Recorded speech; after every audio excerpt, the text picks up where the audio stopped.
Three frightened girls stood behind a drunk gambler who had just bet their lives like livestock, and the only man who could save them was a stranger who never wanted to play cards in the first place.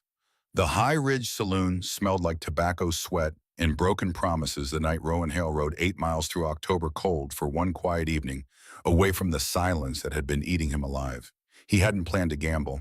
He hadn't planned on anything beyond a glass of whiskey that burned less than the emptiness waiting for him back at the homestead. But the cards had other intentions, and so did fate. If you've ever wondered what a man is truly made of, watch him. When no one's looking, when the cost of doing right is everything he has, and the reward is nothing but a clear conscience.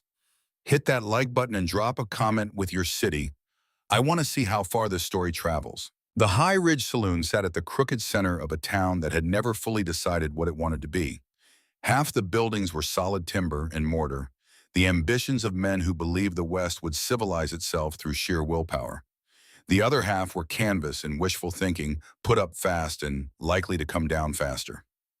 On a cold Thursday evening in October of 1878, the saloon was the warmest place for 20 miles in any direction, and warmth drew people in the way whiskey did not, because it was good for them, but because they needed it. Rowan Hale took the corner table because he always took the corner table. 3 years of widowhood had turned certain habits into armor. Corner tables meant your back was to the wall, meant you could see the door, meant you could watch people without being watched in return, which suited a man who had grown profoundly tired of being looked at with pity. The town of High Ridge had mourned Sarah Hale right alongside him when the fever took her in the spring of 1875, had brought casseroles and condolences and murmured the right words into the terrible silence. But grief had a shelf life in small towns, and when Rowan failed to recover on schedule, when he kept his distance, kept to his land, kept refusing the Widow Pierce's Sunday invitations, the pity had curdled into something more judgmental. Something that said a man who preferred solitude to society was probably hiding something wrong with him. He wasn't hiding anything. He was just still broken, and he hadn't found a way to explain the difference. The whiskey was the cheap kind tonight, barrel-aged once if that, and it burned going down, but it did the job. The piano player in the corner was working through a tune that had started as something recognizable and was slowly becoming its own strange creature, notes bending under the weight of the man's apparent distraction. 3 other tables were occupied. Rowan knew most of the faces. Cattleman, a traveling merchant, 2 younger cowhands who were losing steadily and didn't seem to mind because at least they were losing together. Normal Thursday night business. The kind of evening that asked nothing of you. He had been there maybe 40 minutes when Silas Crow settled in across from him. Rowan had seen Crow around town before the man had the kind of presence that registered even when you weren't looking for it the way a bad smell does. He was somewhere in his 50s, broad through the shoulders, with a face that had been handsome once and had since resolved itself into something that looked like cunning, wearing a mask of joviality. He dealt in furs and weapons and things that crossed borders in the dark, and he had the reputation of a man who could make anything legal on paper if you gave him enough time and the right notary. He sat down at Rowan's table without asking. "You're Hale," Crow said. It wasn't a question. "I am. Heard you're decent with cards." "You heard wrong." Rowan turned his glass slowly on the tabletop. "I'm mediocre with cards. My brother's the card man." Crow's smile was the kind that didn't involve his eyes. "Mediocre's fine. I just need a second player. The others folded out already. Come on, 20-minute game. Give you something to do besides watch the piano player fall apart." It was such an ordinary invitation delivered with such practiced casualness that Rowan agreed mostly to end the conversation. He carried his whiskey to the center table, sat down across from Crow, and the game began. For 20 minutes, it was simply poker. Crow was a skilled player, better than mediocre despite his modest framing, and Rowan found himself leaning in his rancher's instincts for reading weather and livestock, translating reasonably well to reading a man's tells. The pot grew in small increments. Other players drifted over to watch. The evening had found its shape. Then Crow reached into the breast pocket of his coat and laid 3 folded documents on the table. They were heavy paper, official-looking, stamped with red wax seals that had the dull gleam of authority. Chinese characters ran down the left margin beside lines of English text. Rowan couldn't read the characters, but he recognized the word indenture from the first line of English. "What are those?" he asked. Crow spread his hand on the table beside the documents with the air of a man displaying goods at a market. Indenture contracts. 3 celestial girls I picked up in Sacramento. Signed, legal, properly transferred. Worth more than that rifle I put in the pot earlier, I'd wager. The word celestial was what white men called Chinese immigrants. In those years, a word that drapes something that functioned like slavery in the language of the heavens, as though calling it something beautiful, made the thing itself less ugly. Rowan had heard the word many times. He had never before felt it land quite so heavily in his stomach. "You're betting people," he said. "I'm betting contracts." Crow examined his cards with theatrical disinterest, turning one corner up and letting it fall. "Legal documents, property rights. The girls themselves are back at my camp, probably asleep by now. Don't get sentimental, Hale. This is business." From across the room, someone laughed too loud, the sound cutting through the piano's wandering melody. Rowan felt the whiskey sitting uneasily in his chest. The smart move, the obvious move, the move any sensible man would make, was to fold. Take his losses, collect what remained of his stake, ride home through the cold. Let Silas Crow do whatever men like him did with human contracts and human lives. It was not Rowan's problem. He had not come here for problems. He had come here for one quiet evening that asked nothing of him. Then the door opened and 3 young women walked in. They moved in a tight cluster, heads down, shoulders angled inward, in the practiced posture of people who had learned that visibility was dangerous. They were young, 18, 19, at the most, dressed in simple cotton tunics, in trousers worn thin from hard travel. Their hair was pulled back in practical braids. Their hands were clasped in front of them. They did not look at anyone. "There they are," Crow said, waving them over, with the casual authority of a man who had never questioned his right to command. "Come here, girls. Let the gentleman see what he's playing for." They approached slowly, eyes fixed on the floor, moving with the careful blankness of people who had learned that survival required invisibility. Rowan watched them cross the room and felt something cold and specific settle in the center of his chest, not just anger, but a particular kind of recognition. He had seen that posture before, that deliberate erasure of self. He had seen it in animals who had been hidden too many times. He had seen it in people too. The tallest of the 3 had sharp cheekbones and steady hands.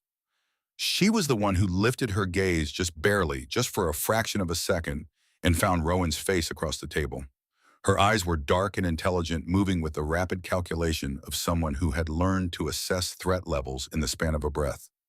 She looked at him the way a person looks at a closed door before deciding whether to knock. Then the shutters came down, fast and complete, and she was looking at the floor again. "This one's lean," Crow said, pointing carelessly. "Good with numbers. Reads English if you got patience." He gestured to a slender girl beside her with delicate features and hands that bore the particular scarring of someone who worked with her fists or with blades. "That one's Roy. Strong, quiet, does what she's told." He flicked his hand toward the smallest of the 3, a slight girl whose breathing was audible from across the table. "And the little one's mean. Pretty thing, but sickly.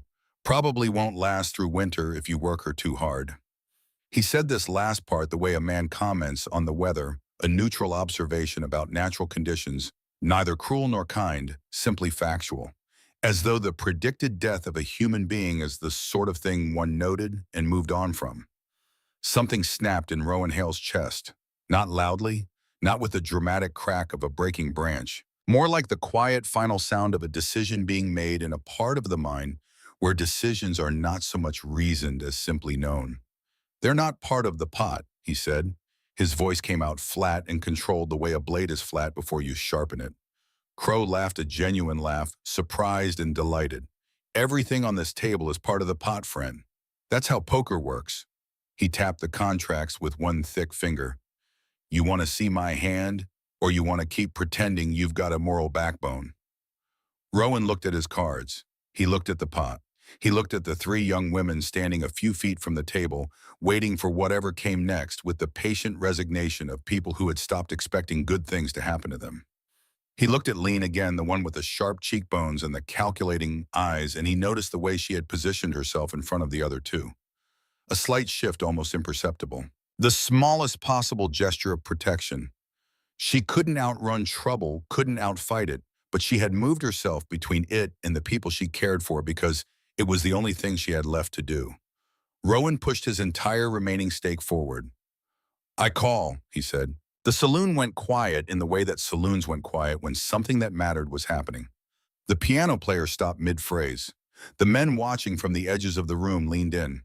Crow's theatrical ease hardened into something more genuine, something that recognized the weight of the moment. "You sure about that, Hale?" he said. "Show your hand, Crow."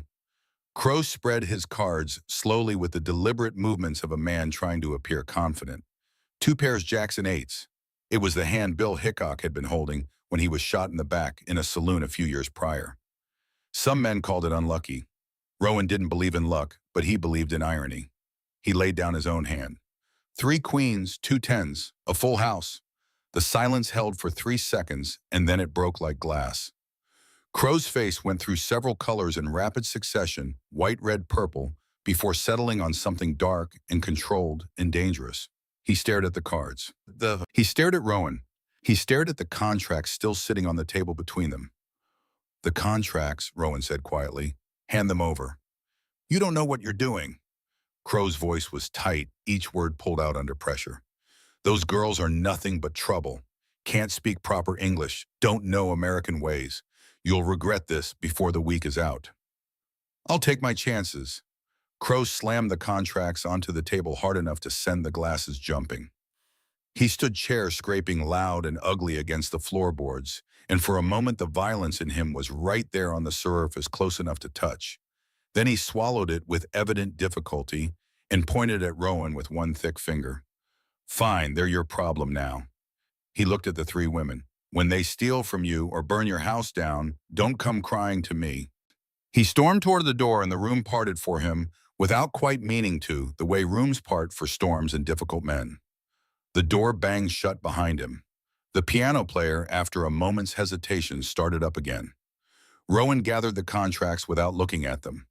His heart was hammering against his ribs in a way that felt disproportionate to the physical act of sitting at a card table, but he supposed his heart had read the situation more clearly than his conscious mind had.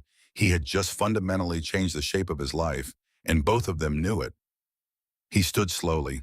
The three young women were still there, a few feet away, standing perfectly still, waiting for whatever came next. They were good at waiting. They had clearly had a great deal of practice. "My name is Rowan Hale," he said. He kept his voice even, his movements deliberate, the way he would with a frightened animal he didn't want to spook further. "I have a homestead about 8 miles northeast of here." He paused, searching for words that might mean something to people who had every reason to expect the worst from white men bearing documents that claimed ownership. "It's quiet," he finally said. "There's space." Lean was studying him with those rapid, calculating eyes. "You win us," she said carefully. "We go with you now." Her English was precise and slightly formal, each word chosen with evident care. It was not a question. There was no hope in her voice, no fear, just the flat acceptance of someone who had learned that autonomy was a luxury that belonged to other people, and that the only thing within her control was how she responded to whatever came next. "Yes," Rowan said, because there was no other answer. "You'll come with me tonight. We'll figure out the rest as we go." He watched her turn and translate quietly to the others in rapid Cantonese, a language that sounded to him like water over stones, quick and varied and layered. Roy's expression didn't change. Mean swayed slightly, and Lean's hand shot out to steady her, fast and sure, the reflex of someone who had been catching this particular person for a long time. Rowan looked at Mean more carefully, the fever brightness in her eyes, the shallow, effortful quality of her breathing, the way her skin had taken on a faint gray undertone beneath its natural warmth. "Does she need a doctor?" he asked. Lean's eyes narrowed with a suspicion so specific it was almost a question in itself. "Doctor costs money." "I have money." The disbelief that crossed her face was naked and unguarded, the only unguarded thing he had seen from her so far, pulled out by sheer surprise. "You pay doctor for her?" "Yes." Something shifted in her expression. Not trust. Trust was not a thing that happened in a single moment, and she clearly knew that better than most.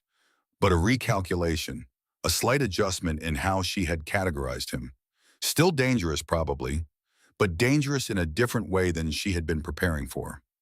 "She just need rest," Lean said finally, "and warm place, and food." "I can do that." Rowan gestured toward the door. My horse is outside. It's not far. They moved through the saloon in silence, and every eye in the room tracked their progress.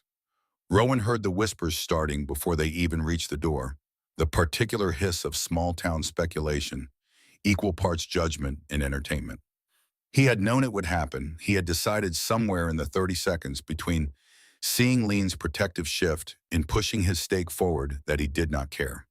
He had stopped caring what Highridge thought of him on the day he buried Sarah, and the town's sympathy had started feeling like surveillance. This was simply a natural extension of not caring. Outside, the October night had committed fully to being cold.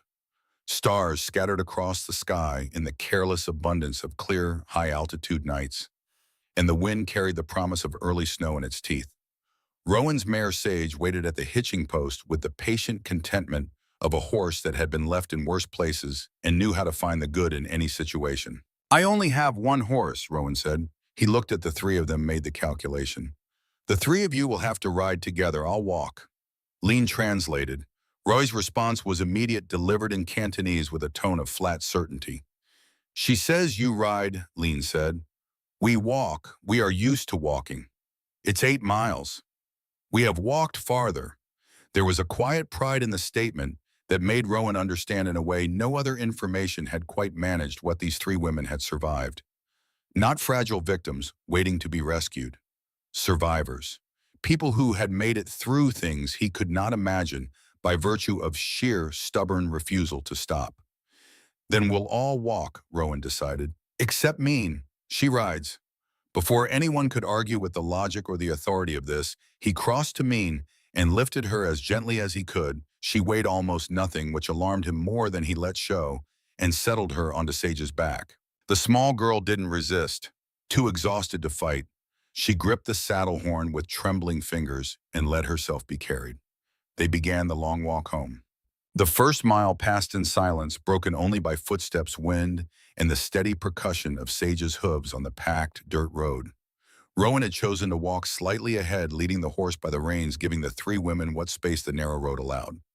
He did this instinctively, the way he would have given a spooked mare room to settle, but he was aware of it, aware of the calculation involved, the deliberate arrangement of his body in relation to theirs that said, I am not a threat, without requiring him to say it out loud. He was not sure it was convincing. He was not sure anything he could do in the next several hours would be convincing. He had won them in a poker game using contracts that said they were property. The fact that he found this abhorrent did not change what the papers said, and they had no particular reason to believe that the papers were not his primary frame of reference. Men who dealt in indenture contracts rarely distinguished between the document and the person it named. He would have to earn that distinction, and earning it would take time he wasn't sure any of them had in comfortable supply. Mean coughed a wet, rattling sound that seemed too large for her small frame, and both Lean and Rye looked up at her simultaneously, an old reflex, the kind you develop from months of monitoring someone who needed monitoring. Mean waved them off with one hand, the gesture precise and tired, I'm fine, don't fuss. The gesture of someone who had been sick before and was accustomed to managing other people's worry on top of her own discomfort. Rowan led the mare while Lean and Rory walked on either side, keeping Mean balanced between them with the practiced ease of people who had done this before. The moon climbed higher and painted the landscape in silver and shadow, making familiar landmarks strange and beautiful. Rowan found himself searching for something to say and coming up empty. He was not by nature or practice a man who filled silence easily. His conversations with Sarah had been full of comfortable quiet, the kind that didn't demand filling. But this was a different kind of quiet, charged and wary, a silence that was more like a held breath than a rest. How long have you been in America? He asked finally. Lean was quiet for long enough that he began to think she wouldn't answer. Then in a voice stripped of almost everything except the facts themselves, she said, 3 months. We come from Guangdong province. We signed contract in San Francisco. Man say we work in restaurant, pay off travel debt in 2 years. She paused. But man sell contract to another man. That man sell to Crow. The original contract was a lie. All contracts are lies. She said it without bitterness, which was somehow worse than bitterness would have been, just fact. Just the accumulated evidence of experience. Papers say one thing, Life is different a thing. What did you do before you came here? Another pause. This one felt different, less like hesitation than like consideration, like she was deciding how much to give. I helped my father with business, she said finally. Keep books, manage workers. Roy was silk weaver. She glanced at the slender woman walking on Mean's other side. Mean was student, very smart, learned medicine from her grandmother. And now, Rowan asked, and then immediately wished he hadn't because the answer was obvious, and asking it out loud seemed cruel. But Lean answered without flinching. Ni we are muy tsai, she said. The Cantonese words came out hard-weighted. Slave girls. Rowan stopped walking. The others stopped too, turning to face him in the moonlight. Mean swayed gently on Sage's back. The wind moved through the pine trees along the road's edge with a sound like something breathing. No, Rowan said. Those contracts don't mean anything to me. When we get to my land, you'll have your own cabin, your own space. He looked directly at Lean, making sure she could see his face, making sure this wasn't just words. I won't cross your threshold unless you invite me. You'll work if you want to work. Eat what I eat. I'm not looking for servants. Lean's eyes searched his face with the particular intensity of someone who had learned to look for the hidden thing, the condition buried in the generosity, the debt disguised as a gift. Then what you want? She asked. It was not accusatory. It was simply the most reasonable question in the world asked by someone who had very good reasons to ask it. Rowan thought about it honestly. I don't know, he admitted. I wasn't planning any of this. I just couldn't sit there and watch Crow treat you like cattle. So we are, she hesitated over the word, testing it. Charity, you're people who got a bad deal, he said. I'm a man with too much empty space. He started walking again, and after a moment they followed. Maybe we can figure out something that works for everyone. They walked another mile before Rhys spoke for the first time. Her voice was soft, unhurried, accented with something that made even the simplest English syllables sound careful and considered. Why you live alone? She asked. Where is your family?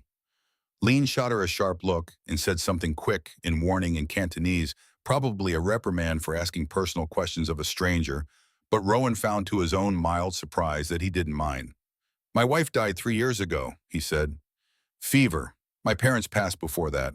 I have a younger brother, Finn, but he's got his own place about 20 miles south. He paused, looking out at the open land stretching dark and wide on either side of the road. The homestead was supposed to be for a family, he said. Things don't always work out the way you plan. We understand this, Lean said quietly. We also have plans that die. Something in her tone suggested a loss that went deeper than broken contracts or sold away futures. A grief of the particular pointed kind that came from specific people in specific moments. He wanted to ask. He didn't. Trust was built in small increments, not extracted in the dark from strangers. The third mile took them past the sleeping town of High Ridge, its buildings shuttered, and dark lights extinguished in the way that small towns extinguish themselves early, as though darkness were a form of propriety.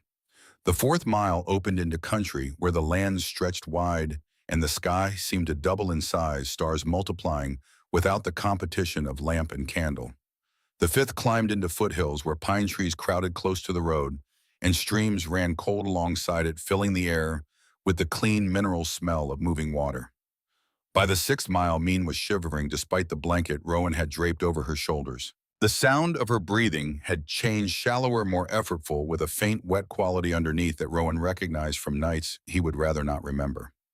How much farther? Lean asked. The careful composure in her voice had worn thin with worry. The real thing was showing through the terrified young woman beneath the armored surface, trying to hold everything together through sheer force of will. 2 miles. Maybe less if we cut through the eastern pasture. She is very sick. I know. Rowan lengthened his stride. When we get there, we'll get her warm and fed. I have willow bark, clean water, whatever she needs. Lean was quiet for a moment, and then the question burst out of her with a force that suggested she had been holding it a long time. Why? She looked at him across Sage's back, and for the first time since they'd left the saloon, her face was completely unguarded. Raw and young and frightened and fierce. Why you care if she lives or dies? Rowan looked back at her. He thought about giving the reasonable answer, the logical, defensible answer about human decency and basic obligation. But she deserved more than the reasonable answer. She deserved the true one. Because you're here, he said simply, because she's suffering and I can help. Do I need another reason? Lean held his gaze for a long moment.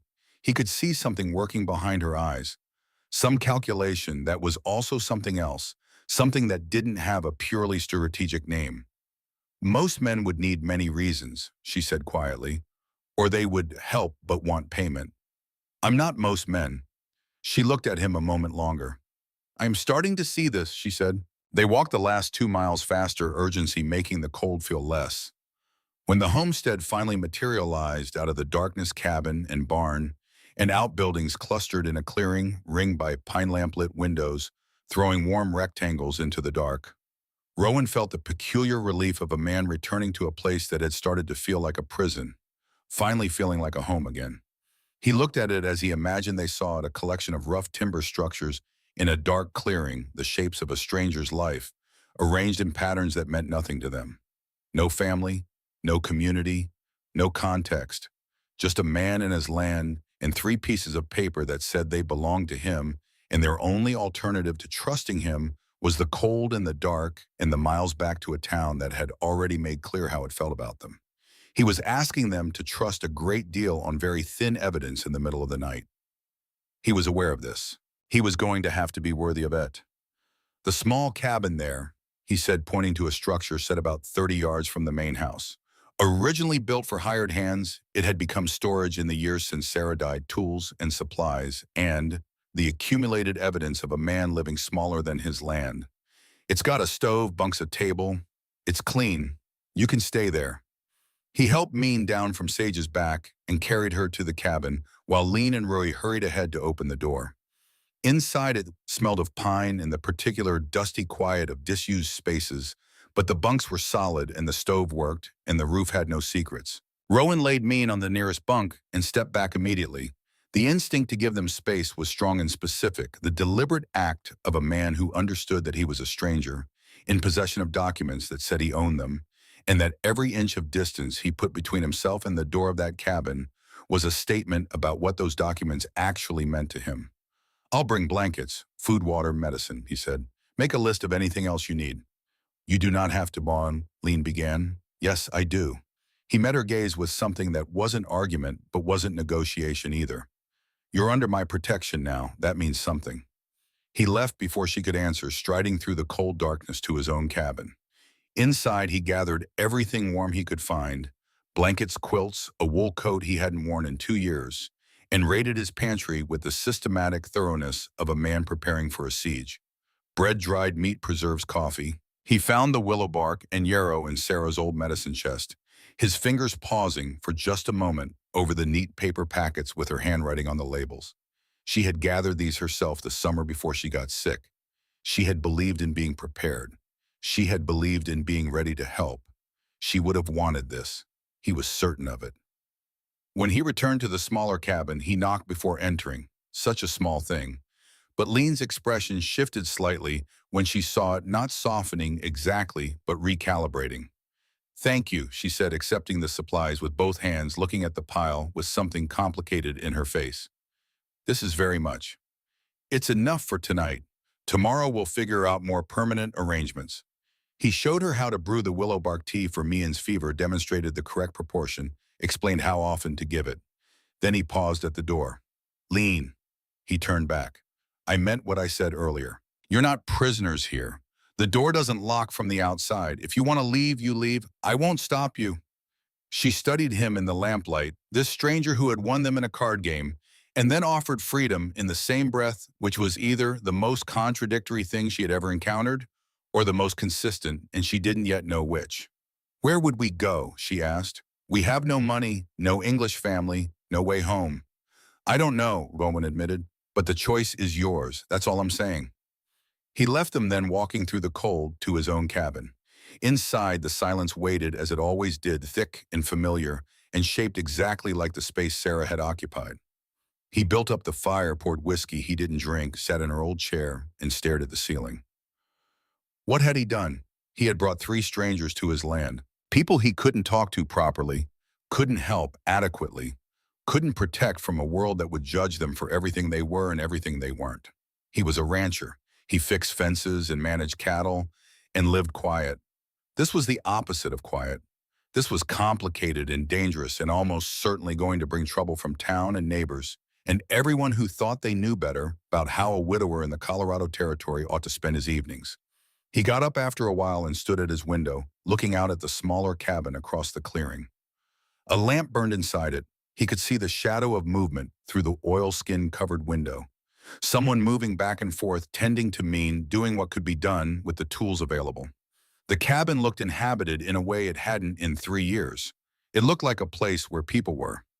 He thought about the photograph of Sarah on the shelf above the fireplace. He thought about the way she had laughed, sudden and unceremonious, nothing calculated about it, and how she had always said that the worst thing you could do when faced with a person in trouble was look away.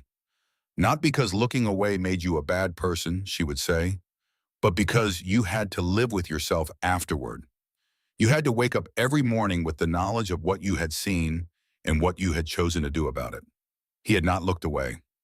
He had pushed his entire stake forward in for 3 strangers in a saloon, and now they were sleeping in his hired hand's cabin 30 yards from his door, and tomorrow he would have to figure out what came next. The lamp in the smaller cabin burned steadily through the night.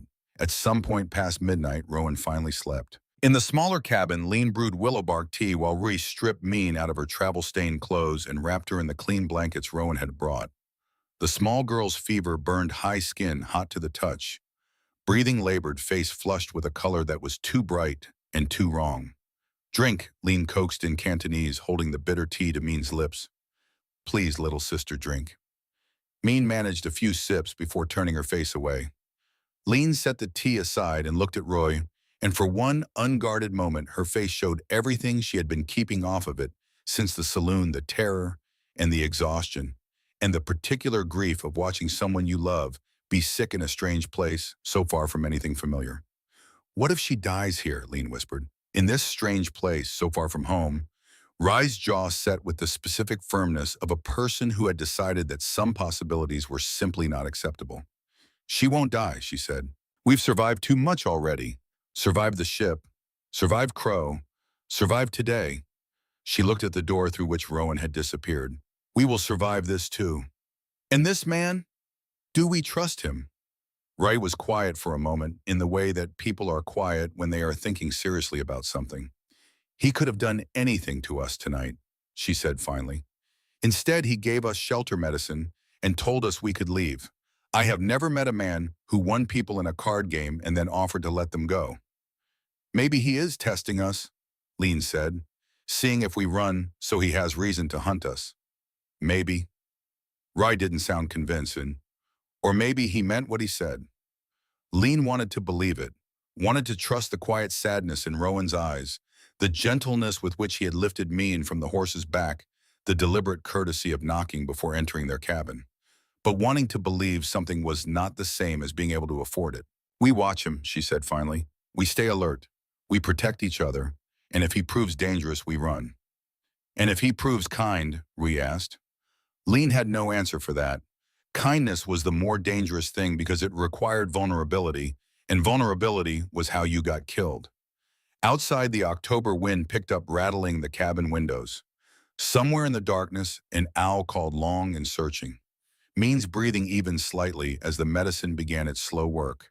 And in his own cabin across the clearing, Rowan Hale sat awake in the chair that still held the shape of his dead wife, wondering if sunrise would bring clarity or simply more complications. The cards had fallen, the hand was played, and now all of them had to figure out what came next. Dawn came, cold and gray light filtering through the pine branches like water through worn cloth, thin and tentative. Rowan woke before sunrise out of the same habit that had gotten him through 3 years of mornings that didn't particularly want to be gotten through livestock. Didn't observe grief, and neither did the Colorado winter. He dressed in the dark, pulled on his boots, and stepped outside into air that tasted like approaching snow. The smaller cabin sat quiet across the clearing, no smoke yet from its chimney. He wondered if they had slept at all. He would have understood if they hadn't. 3 strangers in an unfamiliar place with every reason in the world to stay alert and none to feel safe rest would have been a luxury. He fed the chickens, first scattering grain, while they clucked and jostled around his feet with their cheerful, brainless urgency. Then Bessie and May, the two cows who needed milking and offered no opinion about anything that had happened in the last 12 hours. The ordinariness of the work settled him the way it always did, giving his hands something to do while his mind worked through problems he had no clear solutions for. Three people were depending on him now, and he had no idea what that meant in any practical sense. He had medical supplies, basic ones. He had food enough for a few weeks if he was careful. He had a cabin with bunks and a working stove. He had land and livestock and a reasonable amount of cash from the last cattle sale.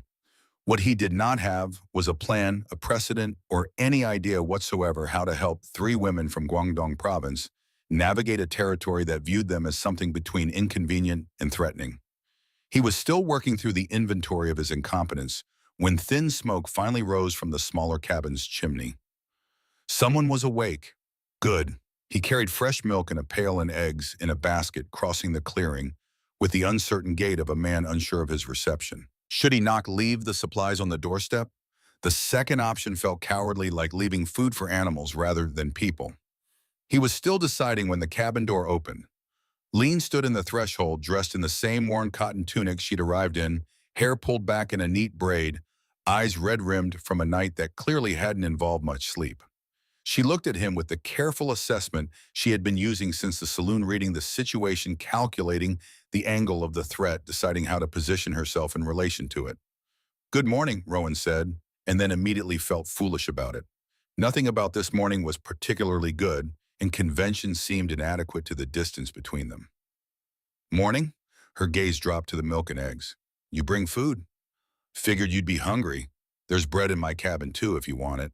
Coffee. Mean is worse." The words came out flat, but he heard the fear underneath them compressed and controlled the way you compress something when you couldn't afford to let it expand.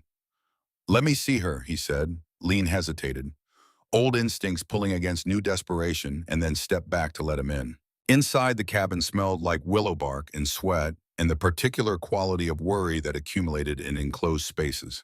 Roy sat beside Mean's bunk with a damp cloth, pressing it to the small girl's forehead with the focused attention of someone who had been doing this for hours.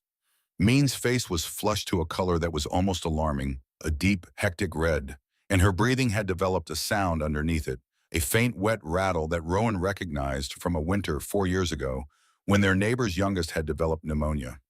He sat down the milk and eggs and crossed to the bunk.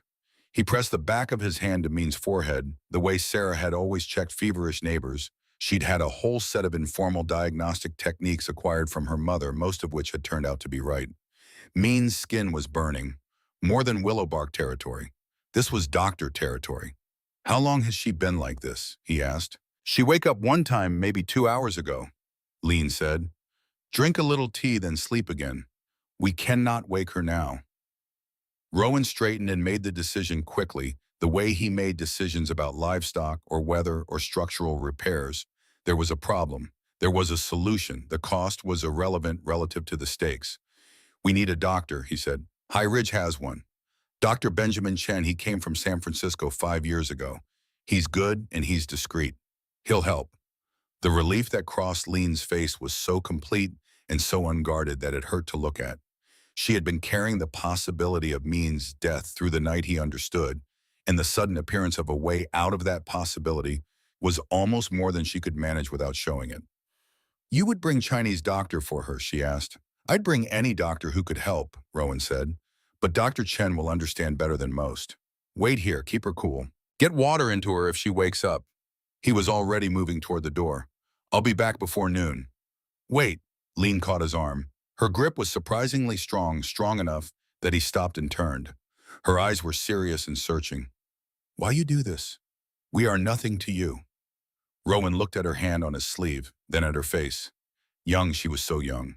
Carrying everything she was carrying, and still young enough that the weight of it showed in unexpected places. "You're not nothing," he said. "You're here, that's enough." He left her standing in the doorway and rode hard for town. High Ridge was already conducting its morning business when Rowan arrived the main street, busy with the particular purposefulness of a western town that took its commerce seriously. Wagons moved lumber and grain. Women clustered outside the dry goods store in the way that women clustered when they had been saving up things to say to each other. Rowan felt the pause in activity that accompanied his arrival, the slight hesitation in conversation, the turned heads, the recalibrated attention. News of the poker game had traveled fast, as news in small towns always did, moving faster than horses and arriving pre-decorated with interpretation. Let them look. Mean didn't have time for their opinions. Dr. Benjamin Chen's office sat at the edge of town in a building that was also his residence, a sensible arrangement for a man who understood that illness didn't observe business hours. The sign out front bore his name in English and Chinese characters, which had been the subject of considerable comment when he'd first arrived and was now simply part of the landscape, the way most things eventually became simply part of the landscape if you waited long enough.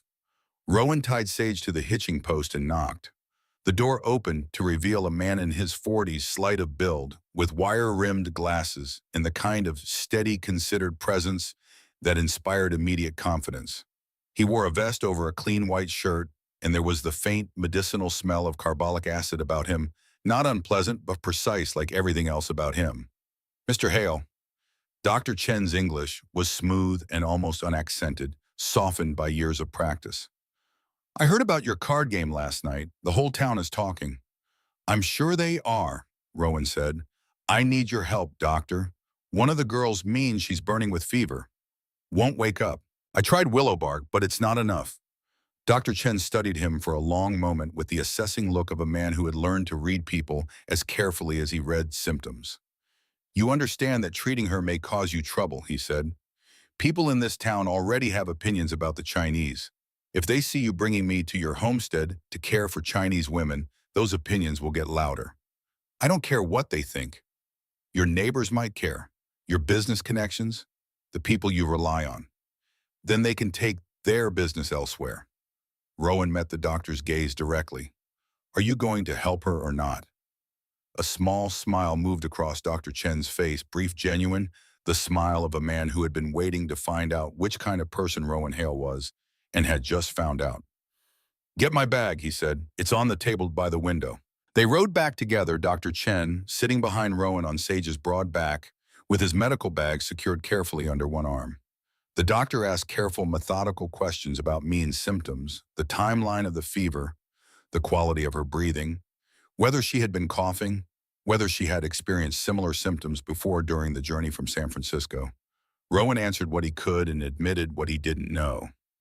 "It sounds like pneumonia," Dr. Chen said when Rowan finished. "Common in people who've traveled in poor conditions, exposed to cold and damp, insufficient food, insufficient rest. If we caught it early enough, she'll recover. And if we didn't," Dr. Chen was quiet for a moment, "let's see her before we make predictions." When they reached the homestead, Lean and Rai were waiting outside the small cabin, pacing with the coiled restlessness of people who had done everything within their power and were now waiting for something outside their control. They stopped when they saw the second rider, saw the bag, saw the face of a man who looked like them, who spoke their language, who had found his way to a town in the middle of nowhere, and built a practice treating people who needed treating. Dr. Chen spoke to them in Cantonese before he even dismounted. The effect was immediate and profound. Shoulders dropped from their defensive set hands, unclenched words poured out of both women in a rush that sounded to Rowan's untrained ear like weeks of compressed worry being released at once. "They've been very worried," Dr. Chen translated, without condescension.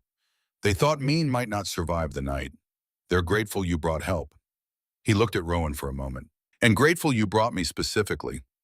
"Just tell me what you need me to do," Rowan said.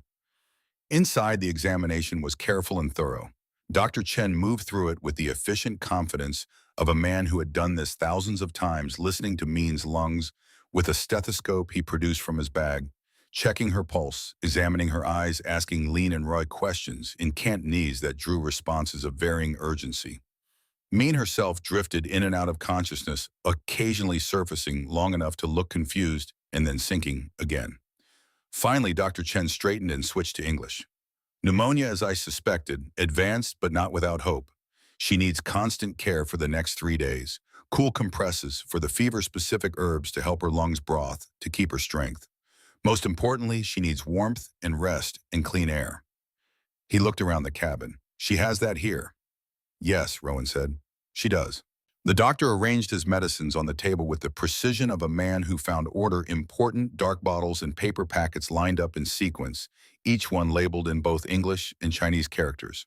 He explained each one to Lean with the patient thoroughness of a teacher who respected his students, and Lean listened with an intensity that suggested she was committing every word to permanent memory. I'll come back tomorrow to check on her, Dr. Chen said. But these ladies are capable. They'll manage the nursing well. What do I owe you? Rowan asked. $3 for the visit, 2 for the medicines. Rowan paid without hesitation or calculation, the way he paid for things that were simply necessary. Dr. Chen pocketed the money, then added quietly, You're taking a risk, Mr. Hale. These women are on indenture contracts legally. The situation is yours to manage, but socially, morally, it's more complicated. People will judge you. People have been judging me since Sarah died, Rowan said. I didn't fall apart the way they expected. I'm used to it. Fair enough. Dr. Chen collected his bag. One more thing. Miss Lean tells me they have nothing. No clothes except what they arrived in, no personal items, no supplies. If they're staying here, they'll need basics. Rowan nodded slowly. He had been so focused on the immediate medical crisis that the longer-term practical reality had not yet fully assembled itself. Of course they had nothing. Crow had probably taken whatever they had arrived with, and before that, whatever they'd brought from San Francisco had been consumed by months of miserable travel under someone else's control. I'll handle it, he said. After Dr. Chen left, Rowan stood in the doorway watching Lin and Rui tend to Mean with the practiced efficiency of long experience. They moved around each other with the unconscious coordination of people who knew each other's rhythms, one adjusting blankets, while the other prepared medicine, 2 parts of a system that had been forged under pressure and tested until it was reliable. I'm going back to town, he said. Make me a list of what you need. Clothes, supplies, whatever. Lean looked up from where she was measuring drops of dark liquid into a spoon. We have no money to pay you back. I'm not asking for payment. Then we are forever in debt. The words came out with a weight that told him more about her history than any summary could have. She had learned somewhere between Guangdong and this Colorado clearing that kindness had prices and that the longer you delayed payment, the higher the interest grew. No debt, Rowan said firmly. You need things. I can provide them, that's all. Roy spoke in Cantonese, her tone sharp and skeptical. Lean translated, She asks what you want from us. Everyone wants something. Rowan thought about it honestly. He could give them a convenient answer, something modest and reassuring and easy to believe. But he suspected that Roy at least would see straight through a convenient answer. I want you to survive, he said. I want Mean to get better. I want you to not freeze when winter comes. He leaned against the door frame, tired in a way that went down to the bone. I know you don't trust me. I understand that. But I'm not Crow. I'm not whoever sold you that false contract in San Francisco. I'm a rancher with empty cabins and no desire to see people suffer when I can help. If that's not good enough, tell me what would be. Lean and Rui exchanged a long look. Something passed between them, an entire negotiation conducted in a glance, drawing on months of shared experience as reference points. We make list, Lean said finally, but we pay you back somehow. Work, service, something. We are not charity. Fine, Rowan said. We'll figure out the arrangements later. The list, when it appeared a few minutes later, was heartbreakingly modest. 3 simple dresses, undergarments, stockings, winter coats, boots, soap, hair ties, sewing supplies. Lean's handwriting was elegant and careful. Each letter formed with deliberate precision. The handwriting of a person who had been taught that presentation mattered, that how you wrote a thing said something about who you were. The dry goods store fell silent when Rowan walked in. Mrs. Henderson, who ran the place with her husband, and the particular authority of a woman who had decided that the social fabric of High Ridge was her personal responsibility, froze mid-conversation with another customer. Both women stared at him with the particular expression of people who had been waiting for this and had prepared things to say. Mr. Hale? Mrs. Henderson's voice was ice wrapped in the thinnest layer of courtesy. I heard about your acquisition last night. I imagine you did. He set the list on the counter. I need these items, 3 of each where it says 3. Mrs. Henderson took the paper with 2 fingers as though the contact might transfer error something in. Her eyes scanned the list, and her expression tightened with each item. "This is women's clothing," she said, "personal items, for 3 people who need warm clothing before winter. Those Chinese girls." The other customer, Mrs. Beatrice Shaw, whose opinions were generally at least twice as loud as her voice, gasped with the particular theater of a woman who had been waiting for an opportunity to gasp. "Rowan Hale, you can't mean to keep them on your property. It's indecent. It's scandalous. What would Sarah think?" The mention of his dead wife in the same breath as moral judgment ignited something in Rowan's chest that he recognized as dangerous. He turned to face Mrs. Shaw fully and slowly, and something in his expression made her take a small, involuntary step backward. "Sarah," he said quietly, "would think I was doing the right thing. She'd think that helping people in need is more important than what the neighbors gossip about over tea, and she'd be ashamed of anyone who thought differently." He turned back to Mrs. Henderson. "Can you fill this order or not?" The answer was yes, delivered through clenched teeth and wrapped in sufficient disapproval to furnish several different varieties of social punishment. Rowan paid and carried his packages outside where a small, very studied crowd of people, who had definitely not been standing there waiting for him, emerged from their apparent coincidental proximity to the store. "Heard you got yourself some Chinese slaves, Hale," someone called out. Rowan set down the packages and turned slowly. He recognized most of the faces, men he'd done business with, neighbors he'd helped during difficult seasons, people he'd considered decent.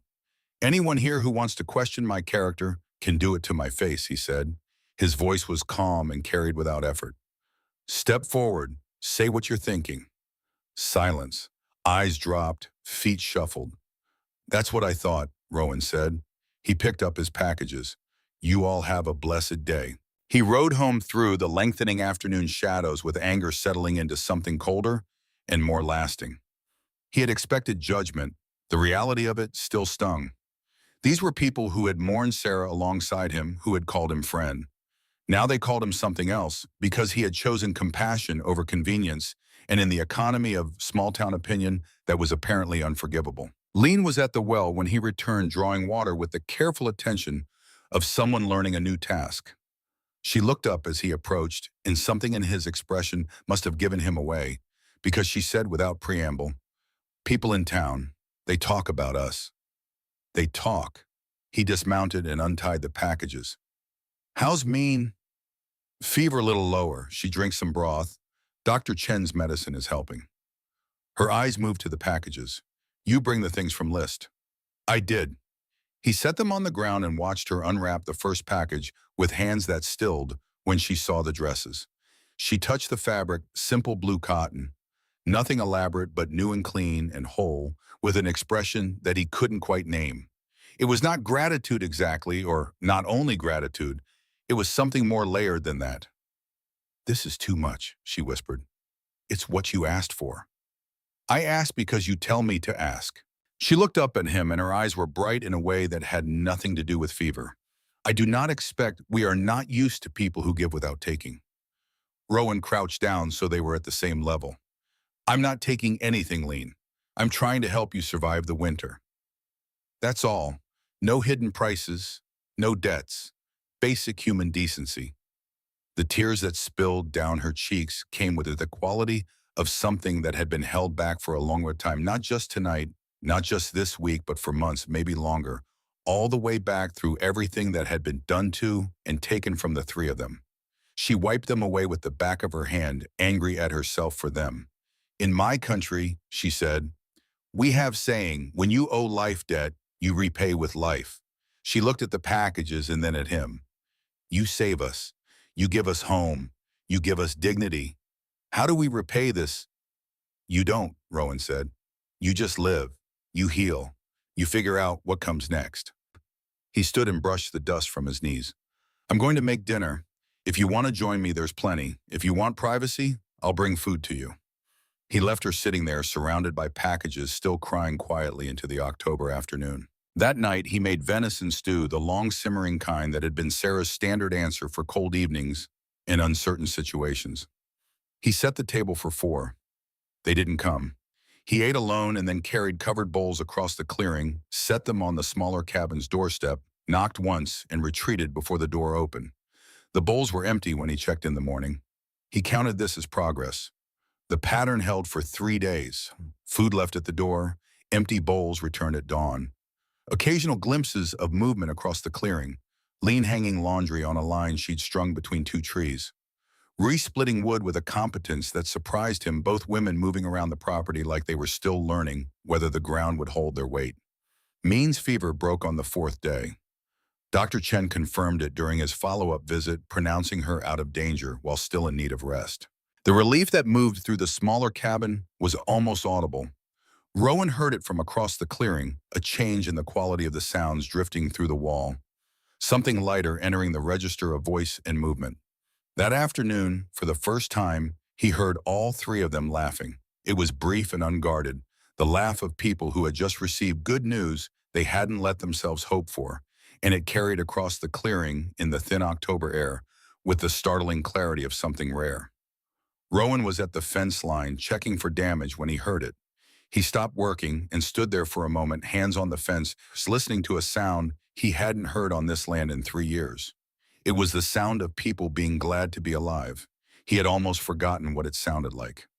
On the fifth day, Lean knocked on his door. She stood on the threshold holding a covered basket, her expression carrying the particular combination of determination and nervousness of someone who has rehearsed a gesture and is now committed to executing it regardless of whether the nerves cooperate. "We make food," she said. "Chinese food. You share your food with us. Now we share with you." Inside the basket were dumplings, perfectly pleated crescents filled with pork and vegetables still warm from cooking, the smell of ginger and garlic, and something else he couldn't identify rising from them with the persuasive authority of something very good. "You didn't have to do this," Rowan said. "Yes, we did. We must give something back." She pushed the basket at him with a firmness that was endearing. "You will eat. Tell us if it is good or terrible."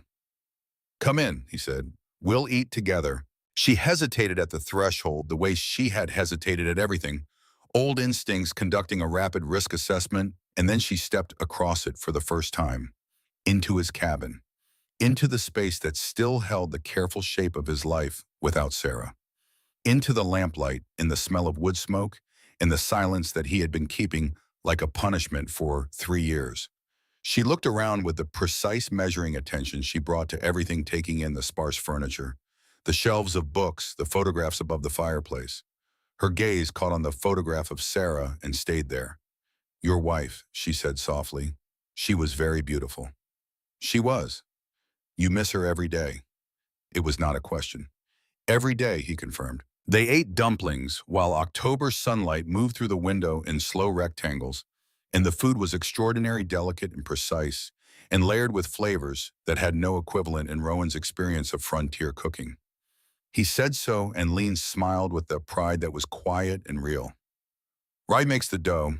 I make the filling. Mean helps fold when she's strong enough." She set down a dumpling and looked at him. "In our village, we make these for special celebrations." "What are we celebrating?" "We are alive," she said simply. "Mean will recover. We have shelter and food." She paused, choosing words with the care she brought to everything. "And we have a person who treats us like human beings. That is worth celebrating."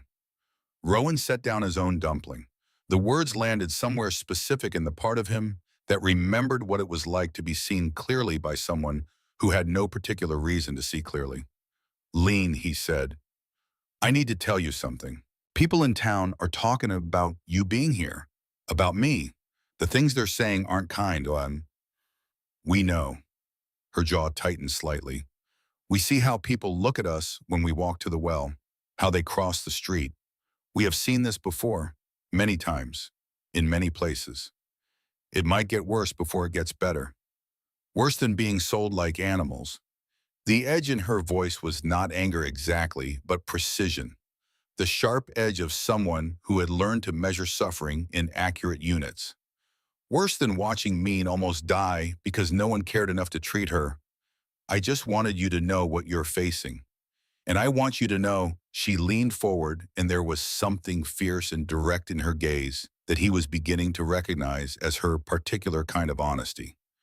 "We will not let their judgment destroy what you have given us here. If it becomes too much trouble, if we become burden, we will go.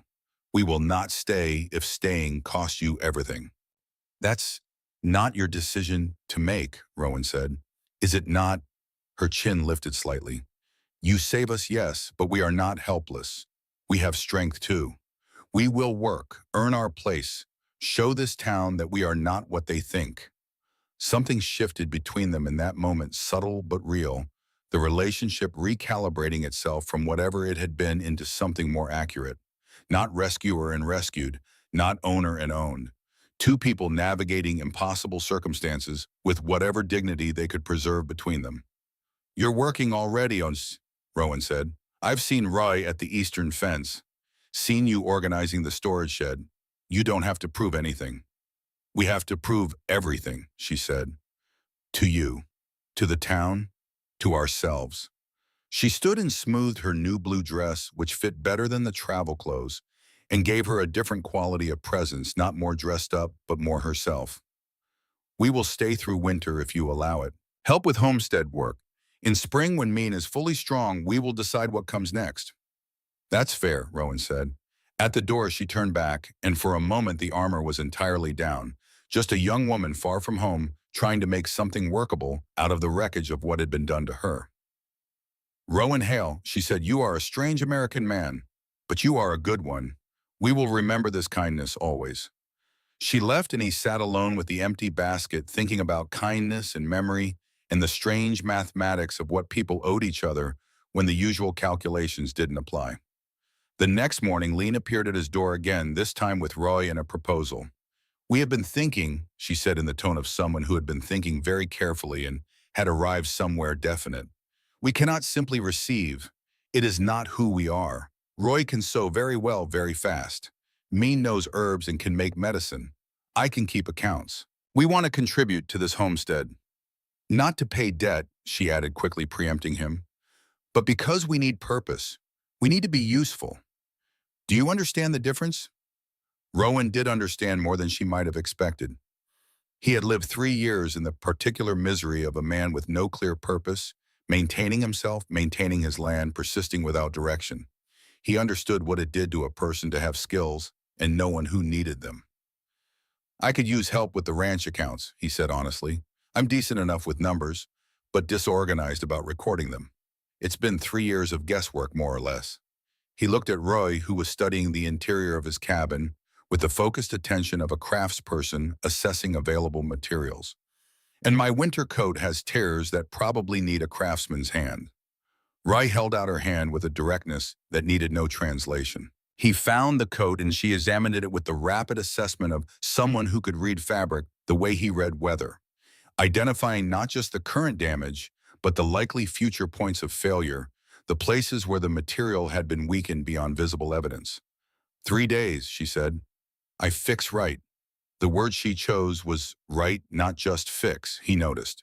And so the work began in earnest. Roy commandeered the table by the window in his cabin for her sewing spreading tools she had somehow produced from the depths of the small bag she'd arrived with needles, thread, a small pair of scissors that had clearly been kept sharp through long habit. Lean sat by the fire with his ledgers and spent the first hour in visible professional horror, turning pages and making soft sounds of distress at what she found. You have a sale of 6 cattle here, she said, pointing to an entry, but no record of payment received. And here purchase of seed, but no note of which kind or how much was planted.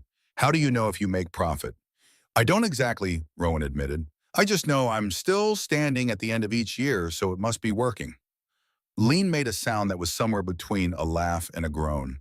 This is terrible business practice. She shook her head at the ledger with the expression of a physician diagnosing a preventable illness. No wonder you look tired. Your numbers create stress you do not even realize you are carrying. Can you fix it? I can fix it, but I need to understand your whole operation. Livestock count, crop rotation equipment, seasonal expenses. You must explain everything.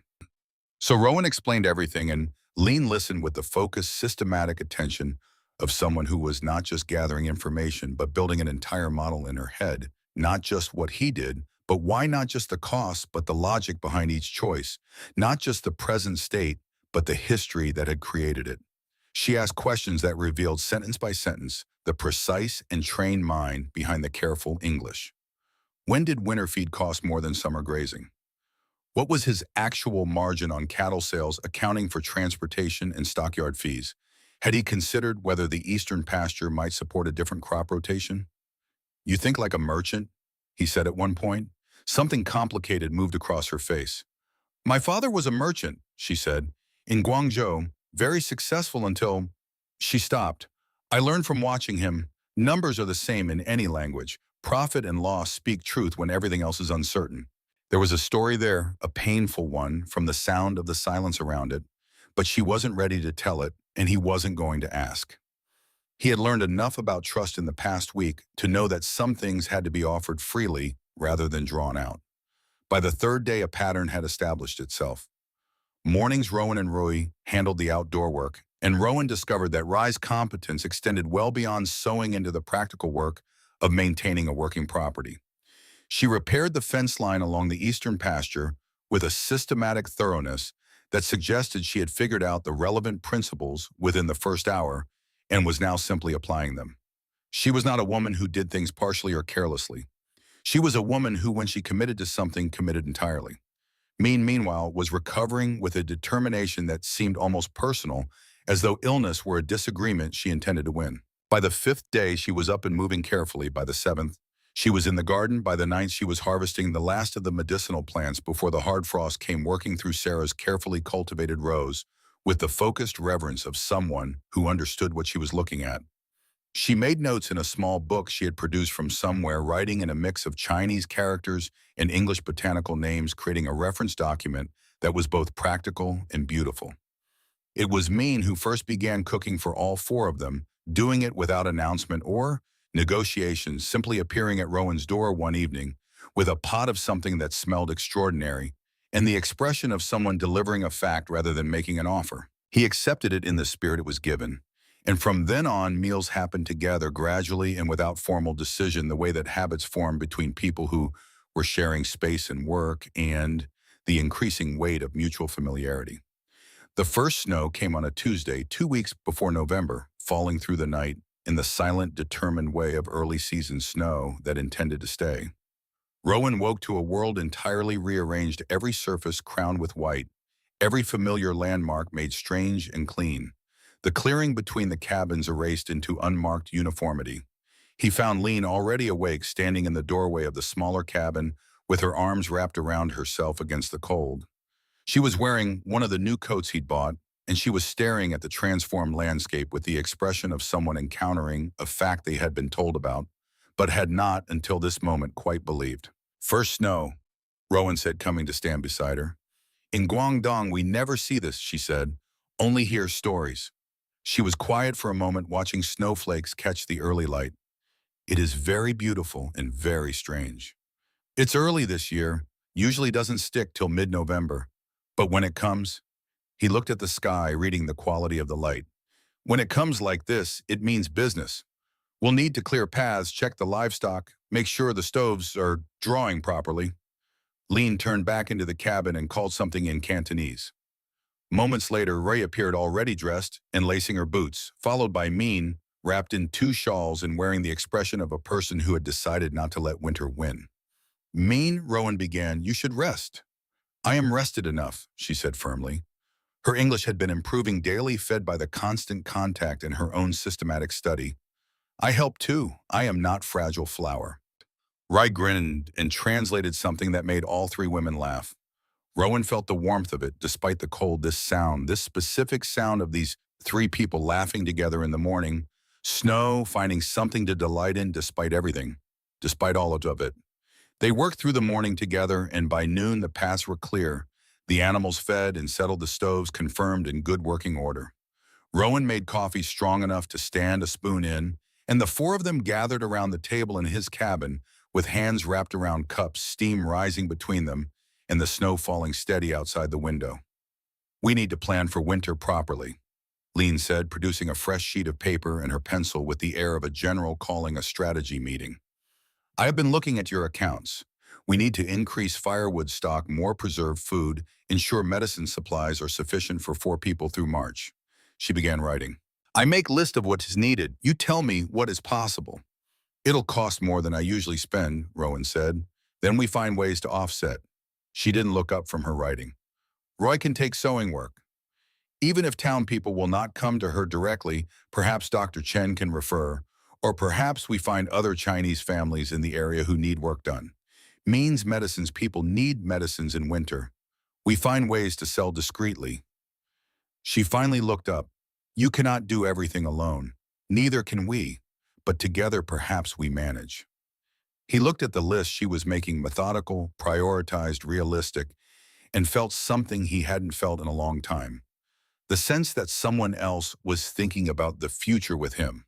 Not just the immediate future, not just the emergency, but the actual extended future spring and what came after spring in the shape of a life that had more than one person in it. Together, he said, we manage. Outside, the snow continued to fall, patient and indifferent, covering the last of the autumn in white. Inside, four people sat with their coffee and their plans, and the homestead held them all solid and warm against the coming cold. Finn Hale arrived on a gray afternoon 10 days into November, riding in on a paint horse with saddlebags stuffed past reasonable capacity and the particular easy confidence of a man who had learned to be at home everywhere because he'd never been fully at home anywhere. He was 5 years younger than Rowan Leaner, with their father's jaw and their mother's eyes, and a smile that had gotten him out of situations the smile itself had often gotten him into. He swung down from the saddle before the horse had fully stopped, with the careless grace of long habit. Brother.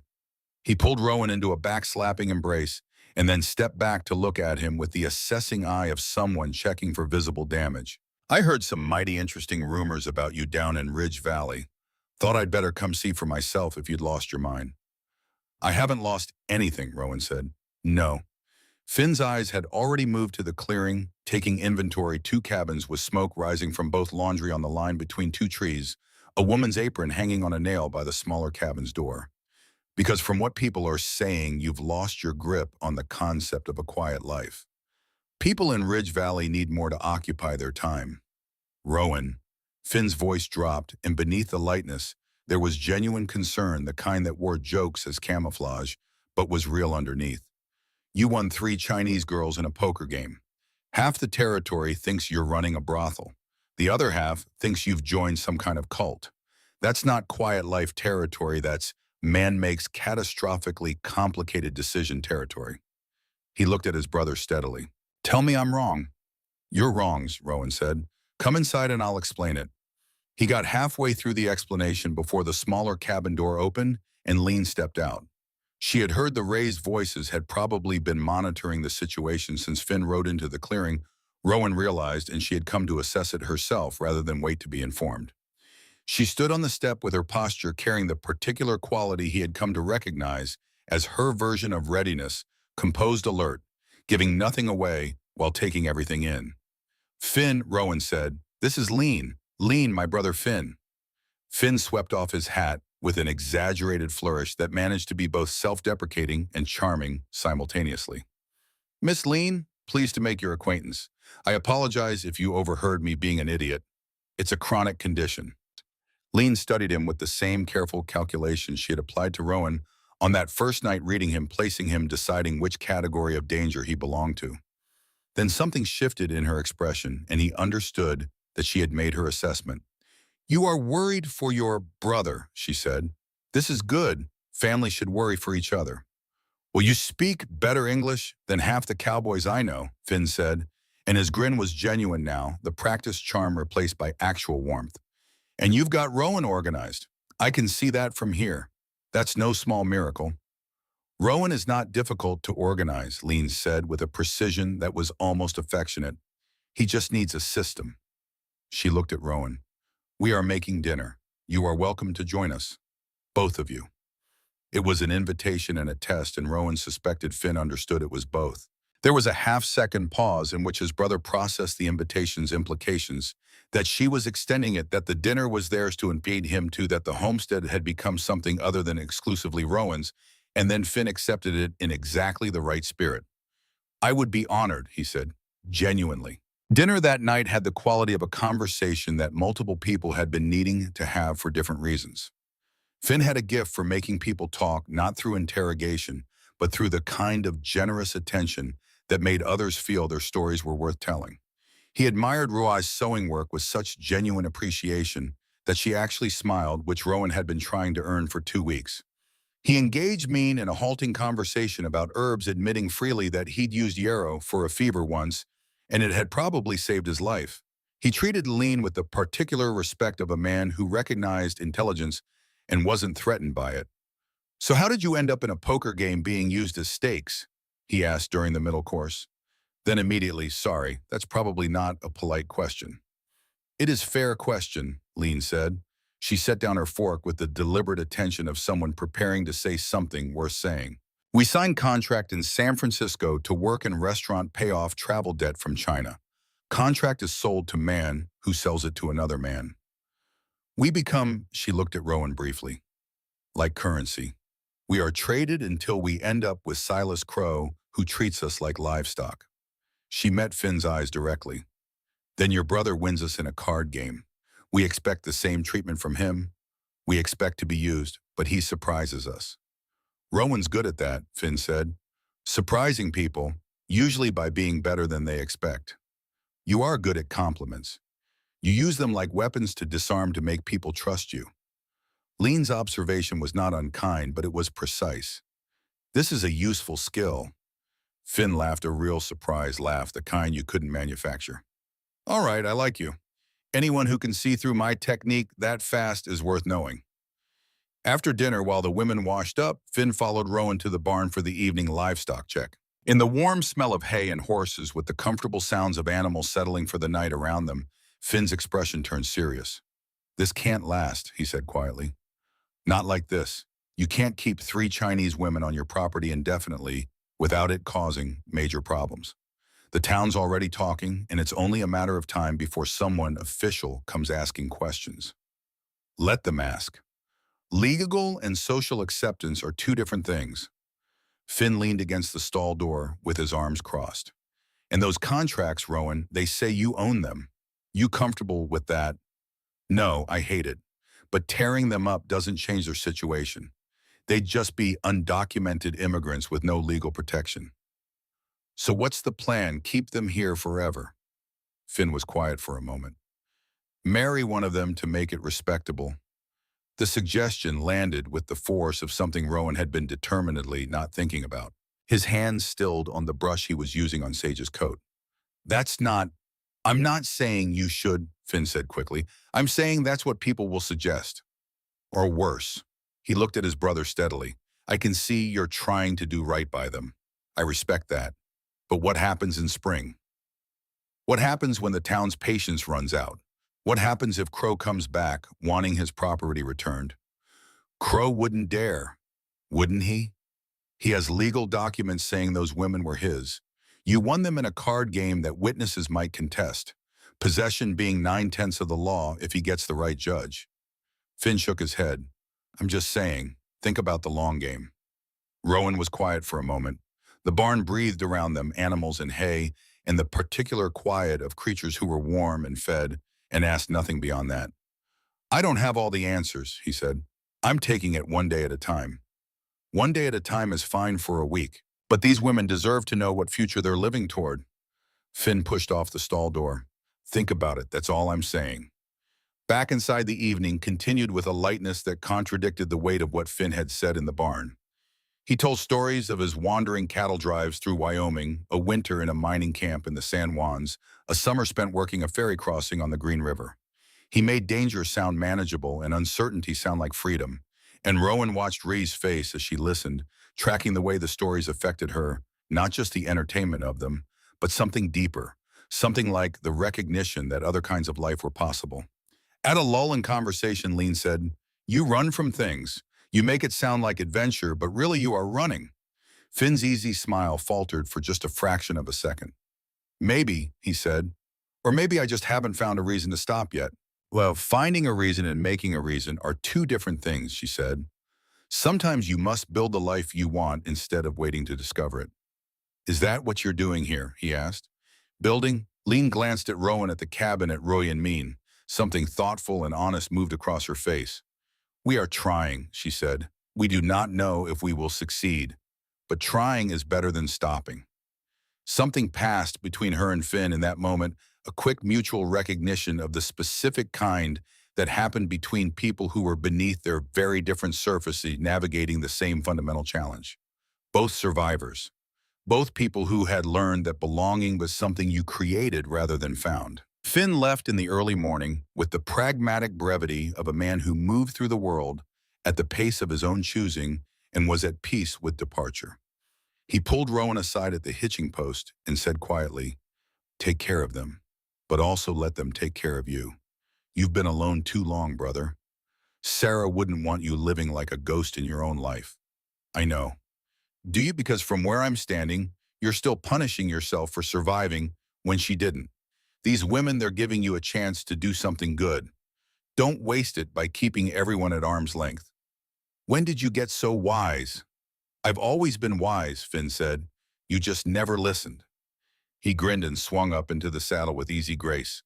"I'll be back in a month or so. Want to see how this experiment continues to defy everyone's expectations." Rowan watched his brother ride off into the early snow, growing smaller against the white landscape until he disappeared around the tree line.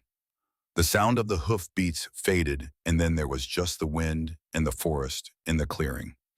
He stood there for a moment with the cold and the quiet feeling, the weight of what Finn had said settling into him. Then he turned back to the homestead where three women were starting their morning work, Lean already at the ledgers with coffee, Roy at the stove making repairs to Mean's winter coat, Mean grinding dried herbs with a small stone mortar she had somehow acquired, filling the cabin with a clean, medicinal smell. They had built something here in these short weeks, something fragile and unprecedented and worth protecting. The question was whether the world would let them keep it. The answer came 3 weeks later in the form of frozen ground and crisis. It was a Tuesday in November and the temperature had been below freezing for 5 days straight, turning every surface into a potential trap. Rowan was in the far pasture checking on the cattle when he heard the sound metal scraping against frozen earth, wrong in the specific way that wrong sounds are distinguishable from ordinary ones. Then a cry. He ran. Lean was on the ground near the well, her left leg twisted at an angle that told him immediately and without question that something was badly wrong. The water bucket had overturned and was already freezing in a spreading pool of ice. Rye was kneeling beside her, hands moving in quick, helpless circles. Mean stood in the doorway of the cabin with one hand pressed to her mouth. What happened? Rowan dropped to his knees beside Lean. Ice. She forced the word out through teeth clenched against pain. Her face had gone the particular gray-white of a person experiencing serious physical injury. I slip on ice. The leg, something is wrong with the leg. He could see that.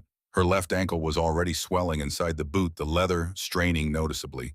When he pressed the area gently, she made a sound that told him the pain was considerable and that she was managing it the way she managed everything, by force of will and refusal to give in. We need to get you inside, he said. Rui, help me. Between them, they managed to lift Lean and carry her to the main cabin where the fire was hottest. They settled her on Rowan's bed. He didn't stop to think about the implications of this, just acted, and Rui held her hand while Rowan worked the boot off as gently as the situation allowed. It did not allow very gently. By the time the boot was free, the ankle had swollen to nearly twice its normal size, already bruising in colors that went from purple at the center to yellow-green at the edges. Mean, Rowan said, what do you think? Mean stepped forward immediately, her hands careful and her face focused with a concentration that transformed her from a young woman into something that looked much more specifically like a healer. She examined the ankle, methodically pressing here and there, asking Lean questions in Cantonese that drew short, pained answers. Finally, she looked up at Rowan. Not broken, I think, she said carefully, but very bad sprain, maybe torn something inside. She can not walk for many weeks. Must stay still, elevated cold first, then warm later. She hesitated, then said, I can make medicine for pain and swelling, but this will take long time. Many weeks, Lean's voice cracked. I cannot lie in bed for many weeks. There is work, the ledgers, the planning. The work will wait, Rowan said in the tone that left no room for negotiation. You're not doing anything until that ankle heals properly. But I am a burden now. The anger in her voice was turned inward, directed at herself with a ferocity that suggested this was the thing she feared most. Not pain, not dependence, but uselessness. Useless. Cannot even fetch water without— Stop. Roy's voice was sharp. She switched to English for Rowan's benefit. You are not burden. You are hurt. This is different thing. Roy's right, Rowan said. Accidents happen. I've slipped on that same patch of ice a dozen times this week. You're going to rest, you're going to let that ankle heal properly, and you're going to let us take care of you for once. No arguments. Doctor's orders. The look Lean gave him at the phrase doctor's orders suggested she found the presumption amusing, but she was hurting too much to argue effectively. She settled back against the pillows with the particular tension of someone accepting help against their better judgment. You will stay here, Rowan said. In the main cabin, it's warmer, the fire draws better, and I can keep an eye on you more easily. I'll sleep in the smaller cabin. He paused, aware of the implications. If that's acceptable to everyone. Roy spoke in Cantonese, her tone short and unambiguous. Lean translated with a slight edge of humor, even through the pain. She says you are a stubborn man who won't accept thanks properly, so we should stop arguing and let you help. She also says, a faint smile, if you try to sleep on the floor of the smaller cabin instead of the bunk, and she will hit you with a frying pan. I'll take the bunk, Rowan said. The enforced intimacy of convalescence changed the dynamic between them in ways that none of them had entirely anticipated. Rowan brought food and medicine and firewood, answered Lean's questions about the ranch accounts from across the room, read aloud from the books on his shelf, when she grew tired of ledgers and learned in the process the particular texture of her attention. How she listened, what she found interesting, where her mind moved when given room to move. She in turn saw him at his most vulnerable. The second night she was still awake when the nightmare woke him, one of the recurring ones, the ones that put him back in the room with Sarah. In her last hours, the fever that would not break the inability to do anything except be present while the person you loved left. He was sitting up in the half-dark, breathing through it, when he heard her voice from across the cabin. Rowan. Not a question. Just his name said in a way that acknowledged what had happened without requiring him to explain it. I'm fine, he said. You do not have to be fine, she said. You can simply be. He didn't answer, but after a moment he lay back down, and somehow the knowledge that she was awake in the same room, that the silence was shared rather than solitary, made the nightmare recede faster than it usually did. On the third day of her convalescence, she demanded the ledgers again and spent 6 hours reorganizing 3 years of accounts into a system that was color-coded, cross-referenced, and immediately comprehensible. When she showed him the results, he found himself looking at his own financial situation clearly for the first time in years. It was not comfortable. The losses were more systematic than he had let himself acknowledge. But it was useful. You're losing money on your cattle sales, she said, tapping the relevant figures. The buyer in town is paying 15% below market rate for the region. If you sold in Denver, you'd recover that difference inside a season. Denver's a 2-day ride. 2 days for 15% improvement in profit. On your current volume, that is. She did the calculation quickly in her head. That is roughly $90 per year, which is more than enough to offset the travel cost. Rowan looked at the figures. She was right. He had been selling to Jackson's stockyard for years out of habit and proximity, never questioning the price, because questioning things required energy he hadn't had to spare. But looking at Lean's clear summary, the accumulated loss of accepting below-market rates was both obvious and significant.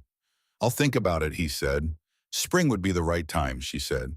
Cattle prices are higher after winter when supply drops. We plan now, execute then. She closed the ledger with satisfaction. This is smart business. She was smiling, the real one, not the careful, guarded expression she wore as armor, but the unself-conscious version that appeared when something pleased her professionally. It was a good smile.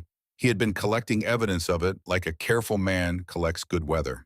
He was thinking this and was somewhat alarmed to notice that he was thinking it when Mean appeared at the door with a pot of evening soup ready behind her with extra blankets, and both women regarding Lean with the focused concern of people who had decided that the most important project currently underway on the homestead was the recovery of their sister in everything but name.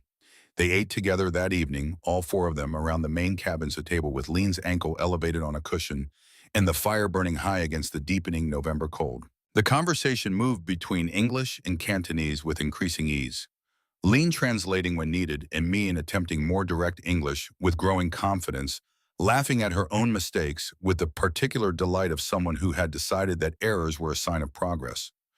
Rowan listened and watched and felt with a clarity that was almost uncomfortable the specific weight of what was happening in this room, the way that shared meals and shared work and shared crisis had been steadily building something between the four of them that had no precedent he could name. Not employer and employees, not owner and owned, not charity and its recipients.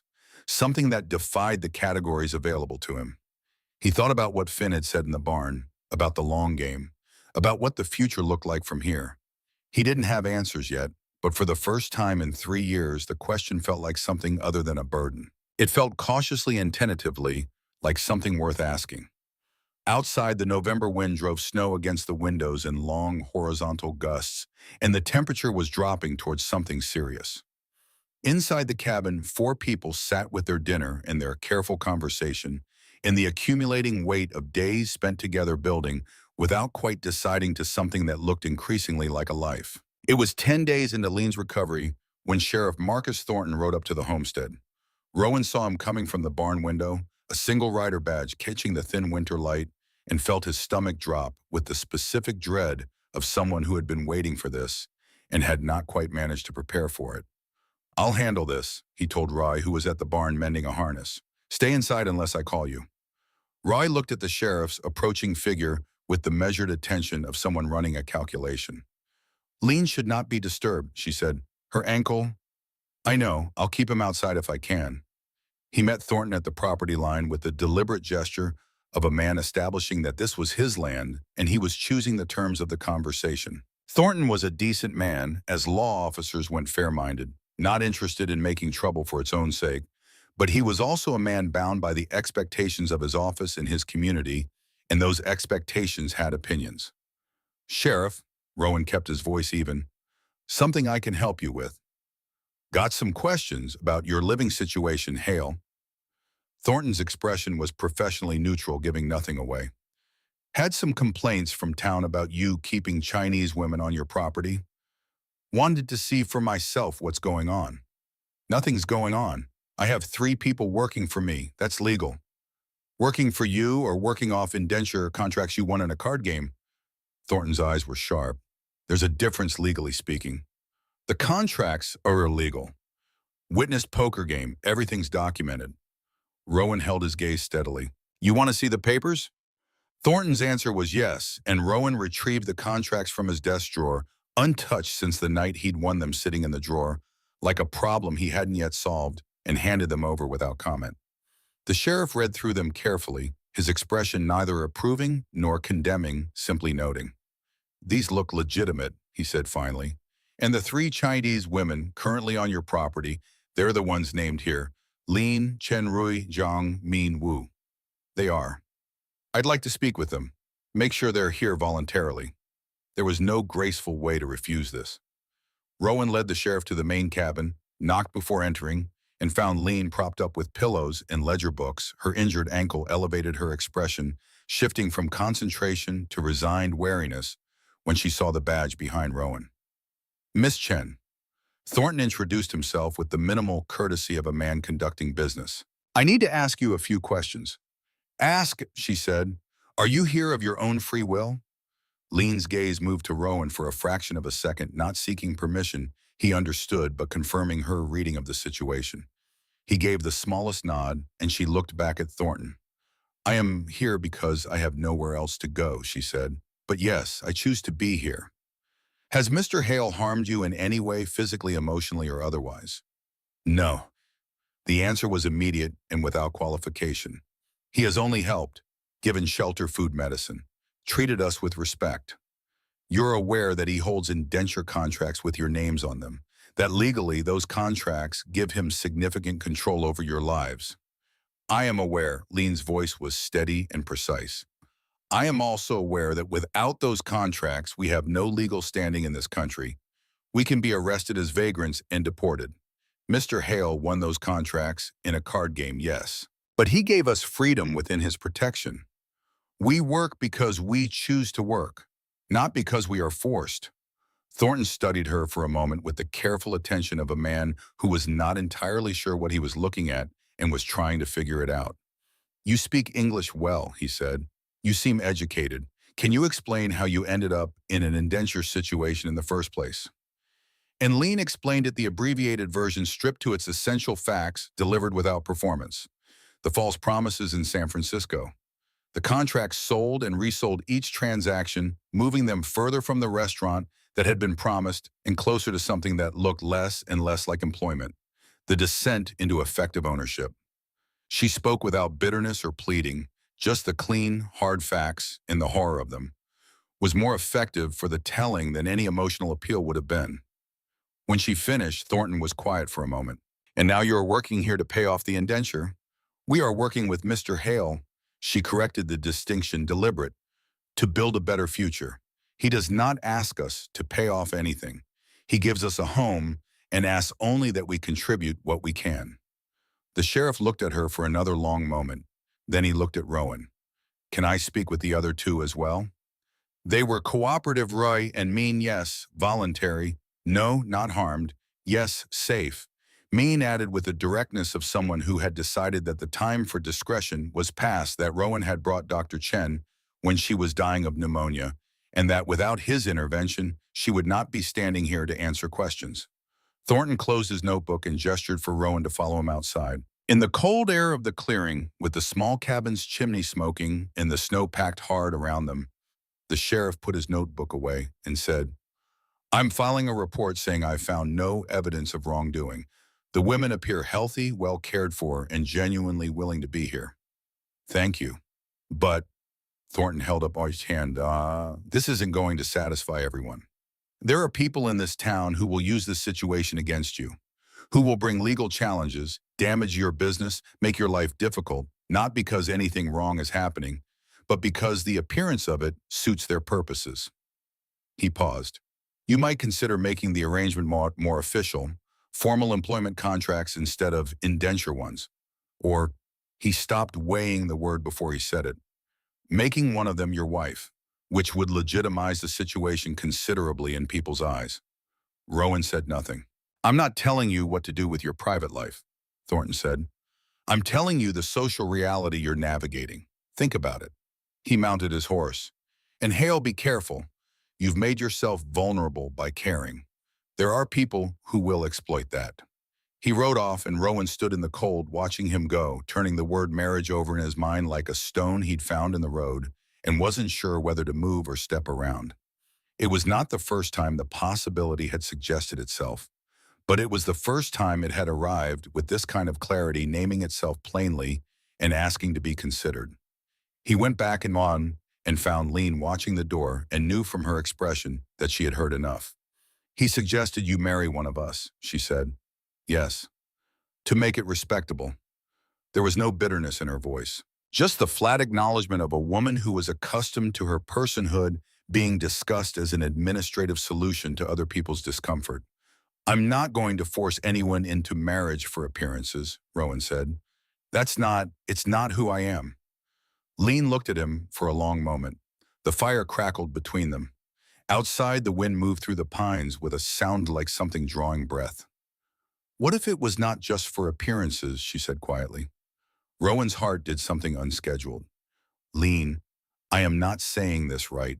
She switched to Cantonese for a moment, frustrated, then forced herself back to English with visible effort. In my country, marriage is often a practical arrangement. Two families negotiate, agree on terms. The couple meets perhaps once before the wedding. Love comes later if it comes at all. This is normal. This is considered good. She met his eyes, and there was something in her gaze fierce and uncertain at once, the combination of someone doing something brave. You saved my life. You gave me a home. You treat me with respect I have not known since my father lost everything. You are a good man, Rowan Hale, and I am a practical woman who understands that safety is worth more than romance. You deserve romance too, he said. You deserve someone who loves you, not someone who marries you out of legal necessity. Maybe, but I also deserve choice. Her chin lifted slightly. And right now, I am choosing to say if you need a wife to protect us all, I would accept this role. Not because I feel obligated, because I want to build a life here. Because I think we could be good partners, you and I. Because, her voice dropped. Because when I think of the future, I do not see myself anywhere else but here. With you, with Roy and Mean. This place has become home in a way China never was after everything fell apart. The cabin was very quiet. The fire said what fire said. The wind said what wind said. I can't answer this now, Rowan said. It's too important to decide in a moment. We both need to think about what we're actually offering each other. That is fair.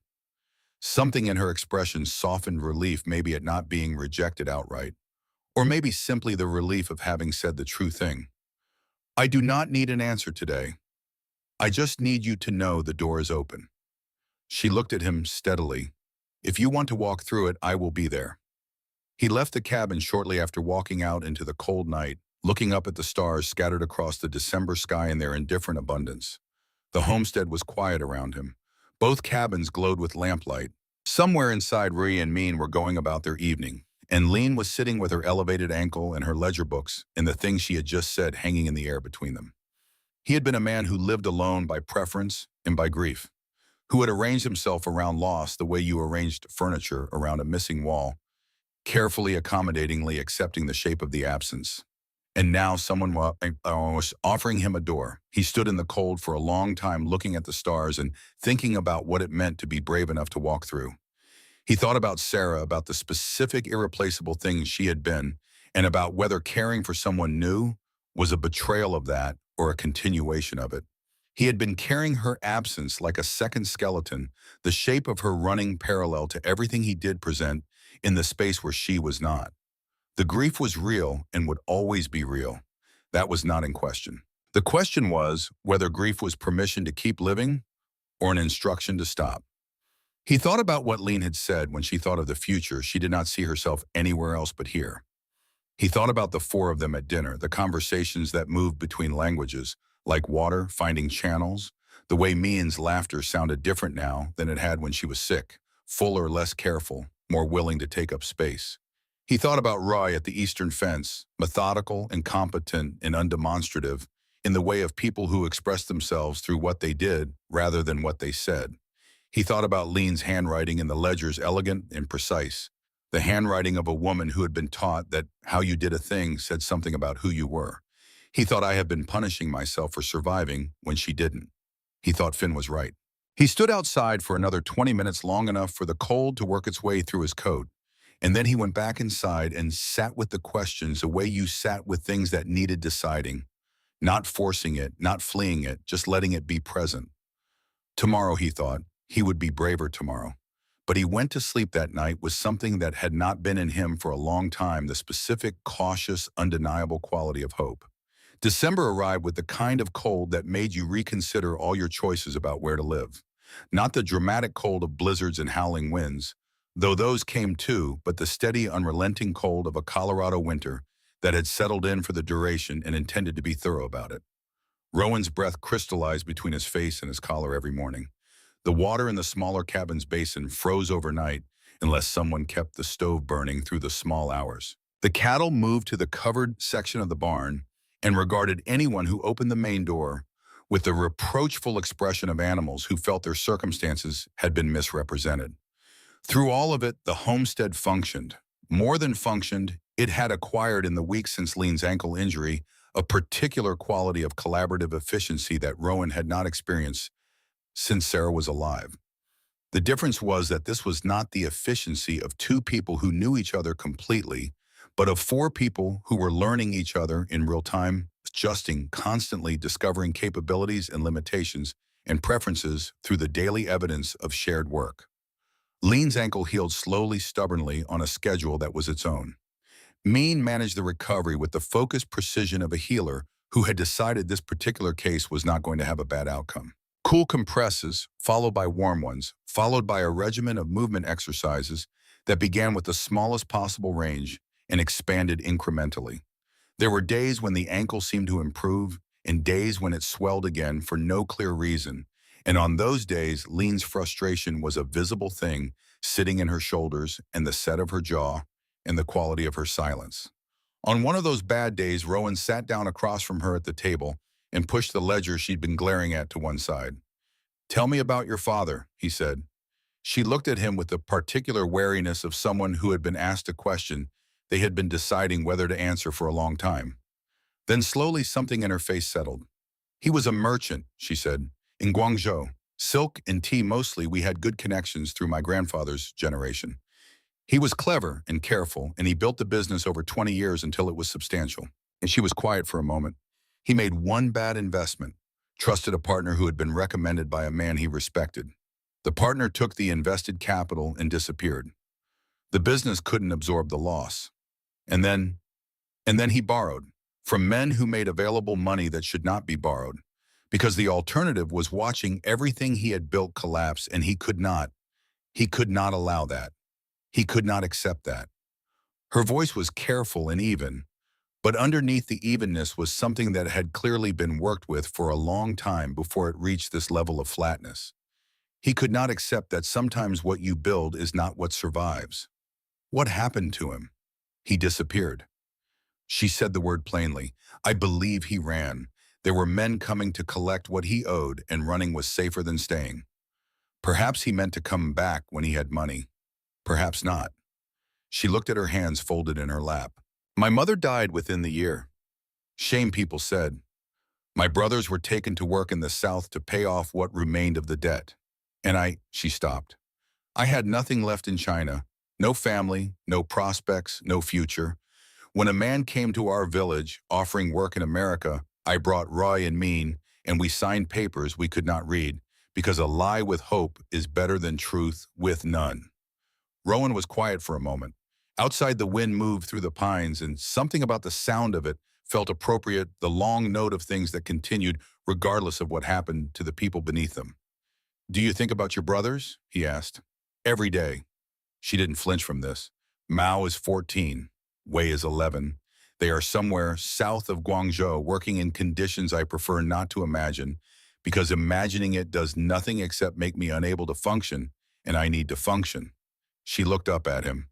"That is why we are here. That is why we do not give up, do not lie down, do not stop.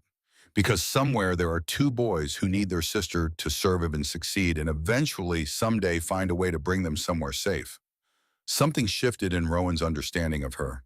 He had understood her determination before, had recognized it, and respected it. But he had been reading it as the stubbornness of a strong person in a difficult situation. He had not understood until this moment that it was something more structural than that the three women in his homestead were not simply surviving for themselves, but carrying the weight of people they loved and could not yet reach. "Lean," he said carefully, "I need you to hear something. When I said you don't owe me anything, I meant that. But it also means that whatever you build here, whatever you earn, it's yours, to use as you see fit, including for your brothers." She looked at him with an expression he couldn't fully read. Then very quietly, "You understand that this is more than most men would say." "I understand that it's the truth," he said. "That's all." It was Rui who first noticed the changes in the town's attitude, or rather Rui who first articulated what Lean had also noticed but had been reluctant to name. "People look different at us when we walk to the well now," she said one morning, in the careful English she had been steadily improving since Finn's visit. She and Rowan were working side by side on a fence repair the ground frozen hard under their feet, their breaths steaming in the cold air. "Before they look away, like they do not see us. Now some of them look like they wait for something to happen." "Something to be upset about," Rowan said. "Yes, like they want to find a reason." She drove a fence post home with 2 clean, precise strokes. "This is not safe." "I know." "You are not worried?" "Usid," Rowan considered. The honest answer was yes. The more useful answer was, "I'm watchful." "There's a difference." He looked at her sideways. "Are you scared?" Roy thought about this with the seriousness she brought to questions that mattered. "No," she said finally. "I have been scared. This is different. This is," she searched for the word, "alertness. I am alert. There is a difference." "There is," Rowan agreed. They worked in companionable silence for a while, the fence taking shape between them, and Rowan thought about what it meant that Roy felt safe enough on this land to distinguish between fear and alertness, that she had the interior room for that distinction, which meant she was not running on pure survival instinct anymore. That counted for something. He was not sure how to measure it, but it counted. December deepened into a cold that meant business in the cabin addition was begun. Rowan had been thinking about it since before Sheriff Thornton's visit, the practical reality that 4 people living in the current arrangement was a temporary solution, not a permanent one. The main cabin had 1 large room and a sleeping alcove. The smaller cabin had 2 bunks and minimal storage. As a winter arrangement, it functioned. As a life, it was insufficient. He drew up rough plans on a sheet of paper. The addition would extend from the back of the main cabin, a new room for him and hypothetically a wife, and a connected but separate space for Rhea and Mean with its own small stove. The connection would run through a short internal corridor, giving everyone access to the main cabin's kitchen and sitting room, while maintaining the privacy that 4 people needed if they were going to share a life without driving each other to distraction. He showed Lean first since she was the one whose mobility was still limited and who had the most time to study it. She bent over the plans with the focused attention of someone who saw immediately what he was proposing and was running the practical implications of it in her head. Then she picked up a pencil. "Here," she said, marking the plan, "if you angle this wall slightly, you catch the morning light from the east in the main room. The fire will heat better." She marked somewhere else. "And here a storage alcove in the corridor. We have too much food stock for winter and nowhere suitable to keep it at correct temperature. You're redesigning my addition. I am improving your addition." She looked up, and the small smile was there, the real one. "Do you mind?" Not even slightly. Rui, when she saw the plans, immediately took charge of calculating the lumber requirements and organizing the supply list with the same methodical thoroughness she brought to everything. Mean drew a small sketch of how she envisioned the new space, not the engineering, but the feel of it, the specific arrangement of objects that would make a room feel lived in rather than merely occupied. It was a surprisingly tender document, full of small details: a window box for herbs, a hook by the door for coats, a shelf at exactly the right height for books and the things you wanted near to hand. Rowan looked at it for a long time. "This is good," he said. "Mean sees how spaces should feel," Lean said from across the room. "She always did. Even when we had nothing, she would arrange whatever we had so that it felt like something." They broke ground, or attempted to, and found it frozen solid on the first Friday in December. The work was slow, as Rhee had predicted, the frozen earth and short days limiting what could be accomplished between dawn and the early dark. But it was steady. Rowan and Rhee made a good working partnership, she with her capacity for sustained, careful effort, and he with his knowledge of the land and the particular requirements of construction in high-altitude winters. They worked mornings and early afternoons, taking the cold in shifts, warming up with coffee and Lean's commentary on their progress. "The east wall is 2 inches off plumb," she observed one afternoon, studying the emerging structure from the warmth of the doorway with critical attention. "How can you tell that from there?" Rowan asked. "Because I have eyes." She produced the small level she had acquired from somewhere Rowan suspected Dr. Chen's supply runs and pointed it at him. "Here, check." She was right, it was 2 inches off. He corrected it and did not comment on how she had known, which he suspected she appreciated. The engagement for that was what it was, though. It had arrived without formal proposal or accepted agreement, simply as a direction that had been established between them through a series of conversations, too honest to be anything other than what they were, became known in the way that things in small communities became known, which was to say, it became known through Dr. Chen, who was incapable of discretion about things he found genuinely good. "I may have mentioned to 1 or 2 people," he said with an expression of mild guilt that suggested the number was considerably higher than 1 or 2, that the situation at the Hale homestead was a fine example of human adaptability and mutual respect, and that the arrangement appeared to be moving in a natural and positive direction. "By 1 or 2 people," Rowan said, "the Chang family, the Wongs, perhaps the Lees." Dr. Chen adjusted his glasses. "They have asked to visit. They have children Mean's age. And the Chang daughter does intricate embroidery work that I thought Rai might find interesting." The visits that followed were unlike anything Rowan had anticipated. The Chinese families who had settled in the area scattered across the territory in the way that immigrant communities scattered when they were not yet numerous enough to cluster arrived with a particular combination of curiosity and generosity of people who had heard about three women surviving something difficult and wanted to see for themselves that it was true. They brought food, dim sum, and preserved vegetables in a kind of sweet rice cake that Mean ate three of in rapid succession and then looked embarrassed about.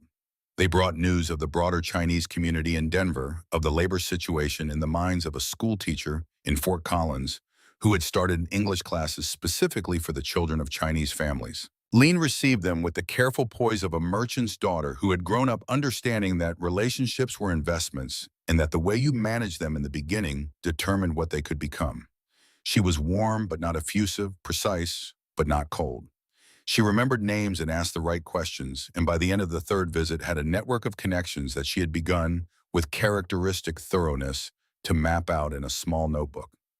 The Changs have a daughter who sews as well as Roy, she told Rowan that evening. And the Wong's son is a trained carpenter who has been struggling to find work in town. I wonder if he might want to help with the addition. Rowan looked at her. You've been doing business. I have been building community. She closed her notebook with the satisfied air of a woman who had accomplished something. These are the same thing when done properly. He laughed a real laugh, the sudden, uncomplicated kind, and she looked pleased with herself, which was a look he was becoming very fond of. The town of High Ridge, by contrast, received the news of the potential marriage with the enthusiasm of a community that had been waiting for something to disapprove of and was delighted to finally have something specific. When Rowan filed the marriage license inquiry at the county office in early December, the clerk, a thin man named Osgood, who had the particular gift of expressing judgment through administrative procedure, took approximately 3 times as long as necessary to produce the relevant forms while making sounds of ostentatious uncertainty. There may be some question, Osgood said carefully, about the legality of a marriage between a white citizen and a Chinese national under current territorial statutes. Is there a law against it? Osgood consulted papers he clearly didn't need to consult. Not a specific law, no. But there have been discussions in the territorial legislature about if there's no law against it, file the inquiry, Rowan said pleasantly. Thank you for your help. The discussions at Mrs. Henderson's dry goods store reached a new register of intensity. Rowan no longer went himself, sending Rui instead. She had over the weeks developed a particular technique for managing the store's social atmosphere, which consisted of entering, identifying what was needed, paying for it efficiently, and leaving without acknowledging any of the ambient disapproval. She reported back to Lean with the dispassionate precision of a reconnaissance officer. Mrs. Shaw said that poor man has clearly lost his mind from grief. Rhys said one evening, settling into the chair she had claimed as hers in the main cabin. Mrs. Henderson said something about the kind of thing that happens when a man spends too much time alone. 2 men at the counter said nothing but made faces. What kind of faces? Lean asked. Faces that thought they were saying something without saying it. Roy shrugged.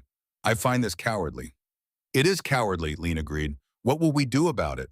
Nothing, Lean said. People who talk instead of act tend to exhaust themselves eventually. We will be here when they are finished. She paused. And we will have built something real while they were talking. That is usually sufficient. Rowan, listening from across the room, thought about this for a while. You've done this before, he said. Waited people out. Yes. She didn't look up from her mending. In Guangdong, after my father disappeared, people said many things about our family. Things that were true and things that were not. We learned to work and be quiet and let the talk spend itself. She tied off a thread. It is an excellent strategy when you cannot afford a fight. And when you can afford one. She looked up at him then, and there was something in her eyes that was both a challenge and an answer. When you can afford a fight, you choose your battles carefully and you win them completely. You do not do things halfway. She went back to her mending. This I also learned from my father. It is perhaps the most useful thing he taught me. The night it all nearly came apart was a Wednesday in mid-December, clear and very cold. The kind of cold that came without wind and was somehow worse for it. Rowan was banking the fire for the night when he heard hoofbeats in the clearing, multiple horses moving too fast for social call territory. He was at the window before the sound, fully registered rifle already in his hand by the time he looked out and saw them. 4 riders, emerging from the tree line in the way that men emerge from tree lines when they wanted to intimidate slow spread-out faces hidden by hats and scarves against the cold. He counted them once and then again, and the second count confirmed the first, and the sixth certainty settled in his stomach. He knew that silhouette. He knew that particular way of moving. Silas Pro.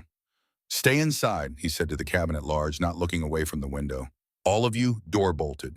Don't open it unless I say." Rowan. Lean's voice from the bed sharp with alarm. "Trust me." He met her eyes for 1 second, long enough to make the promise real. "I won't let him take you." He looked at Roy, who had appeared from the smaller cabin at the sound of voices, and at Mean behind her. "There's a rifle under the floorboard by the stove," he said. "You both know how to use it." Roy nodded, once her expression having undergone a transformation from domestic calm to something considerably older and more specific. He stepped outside. The cold hit immediately, working through his coat with the businesslike efficiency of a December night that had no interest in his comfort.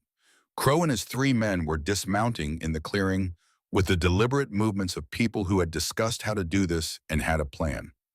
The lead figure, Crow, no question, swaggered forward with the forced casualness of a man who was performing confidence rather than feeling it. "Hail!" Crow's voice carried the exaggerated friendliness of a man who had been rehearsing this. "Been meaning to pay you a visit. Got some unfinished business to discuss." "We have no unfinished business," Rowan said. His voice was flat and cold and carried without effort. "You lost at cards. That's the end of it." "See, that's where I've been rethinking things." Crow stopped about 10 feet out, the 3 hired men arranging themselves in his peripheral space. "I've been thinking about that game, about how convenient it was that you won, how nobody checked those cards too close." He tilted his head with the air of a man making a reasonable observation. "Started wondering if maybe you cheated." "You know I didn't. Everyone in that saloon knows it." "Maybe, maybe not." Crow's false ease hardened slightly at the edges. "Here's what I do know. Those contracts I put in the pot, turns out they're worth more than I realized at the time. Got inquiries from interested parties. Men who'd pay good money for 3 healthy Chinese workers." His smile was an ugly thing. "So I'm here to buy them back. Name your price." "They're not for sale." "Everything's for sale, Hale. Just a matter of the right number." Crow pulled a thick fold of bills from his coat and held it out. $500. That's more than fair, and you know it. The number $500 for 3 human lives, offered with the casual confidence of a man who had done this kind of arithmetic before, hit Rowan somewhere that bypassed the part of his brain that managed measured responses. "I said no," he said. "Get off my property before I remove you." One of Crow's men stepped forward. He was large in the specific way of men who were paid to be large in people's faces, a blunt instrument wearing a human shape. "Boss made a generous offer," he said. "Maybe you want to think about reconsidering. Maybe you want to think about the fact that you're trespassing on private property with weapons," Rowan said, "which is a serious legal problem in the state of Colorado, and that the sheriff of High Ridge has a documented interest in this homestead and will hear about this before morning." Crow's false friendliness evaporated the rest of the way. "Sheriff ain't here," he said. "It's just you, some empty land, and 4 men who are considerably less interested in your moral backbone than you are." He gestured to his men. "Get the contracts. Leave the money." The men moved, 2 toward the main cabin, 1 circling toward the barn. Rowan fired once straight up the crack of the rifle, splitting the December cold like a blade through cloth. Everyone stopped.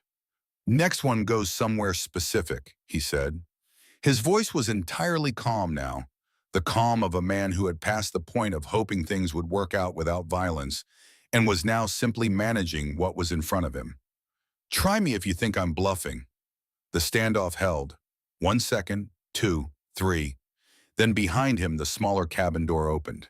He risked a glance, couldn't help it, and Ray was standing on the step with a rifle at her shoulder, her stance making absolutely clear that she was not there for decoration. Behind her, Mean stood with the hunting knife from the kitchen held in a competent grip that suggested she'd thought about this. "You want to go through us too," Roy said in English that was careful and hard as flint. "You are welcome to try." For a moment, Crow looked at the 3 points of the situation, Rowan in front, Roy and Mean behind, and did the arithmetic. His face moved through several expressions, calculation, rage, something that might almost have been reworked under different circumstances. "Your funeral," he said flatly. "No," said Lean. Rowan turned. She was standing in the main cabin's doorway, Guy balanced on her crutch, her injured ankle bearing what weight it could, her face the color of winter sky and completely resolute. In her hand were the indenture contracts. In her other hand was a lit match. "Without those contracts," Crow said, his voice rising, "they're illegal immigrants. I can have them arrested, deported. I'll go straight to the territorial marshal." "Go ahead." Lean's voice did not waver. "Explain to the marshal why you came to a man's property at night with 3 armed men. Explain what you wanted. Explain why you are willing to pay $500 for 3 women who are, as you say, merely indentured workers." She looked at him steadily. "Explain all of this to the Marshal Silas Crow. I will be very interested to hear how that conversation proceeds." Crow's face was purple with controlled fury. The calculation was visible, the weighing of what he wanted against the cost of taking it, against the risk of pushing past the point where he could contain the legal consequences. The burning paper caught the corner of the contracts. The fire traveled up the parchment with quiet efficiency, consuming the red wax seals, the signatures, the legal fiction of ownership that had bound 3 women to a trajectory not their own. Lean let the papers fall when the fire reached her fingers. They landed in the snow and hissed and blackened and went to nothing. The silence that followed had a specific quality, the silence of something that had ended. "Get off my land," Rowan said. "Don't come back." Crow looked at the ash in the snow. He looked at Rowan. He looked at Roy's rifle and Lean in the doorway, and the 4 of them standing in the winter dark, solid as the pines around them. He spat in the snow and gestured to his men with the sharp, angry motion of a man who had lost and knew it. They mounted and rode off into the darkness, and the sound of their horses faded, and the clearing was quiet, and the stars looked down through the cold, clear air at whatever this was that they had just created. And Rowan stood with his rifle at his side, feeling his heart hammering against his ribs, and the cold working through his coat, and something in the center of his chest that was unmistakably relief. Roy was the first to move, crossing the clearing to Lean, steadying her on the crutch. Mean put the knife down and wrapped her shawl tighter. Rowan stayed where he was for a moment, looking at the ash and the snow where the contracts had been, and then he turned and walked back to the cabin. Inside, they came together in the way that people came together after a crisis, not dramatically but practically, each one checking on the others. Mean making tea, because that was what she did when she needed to do something useful. And tea was useful.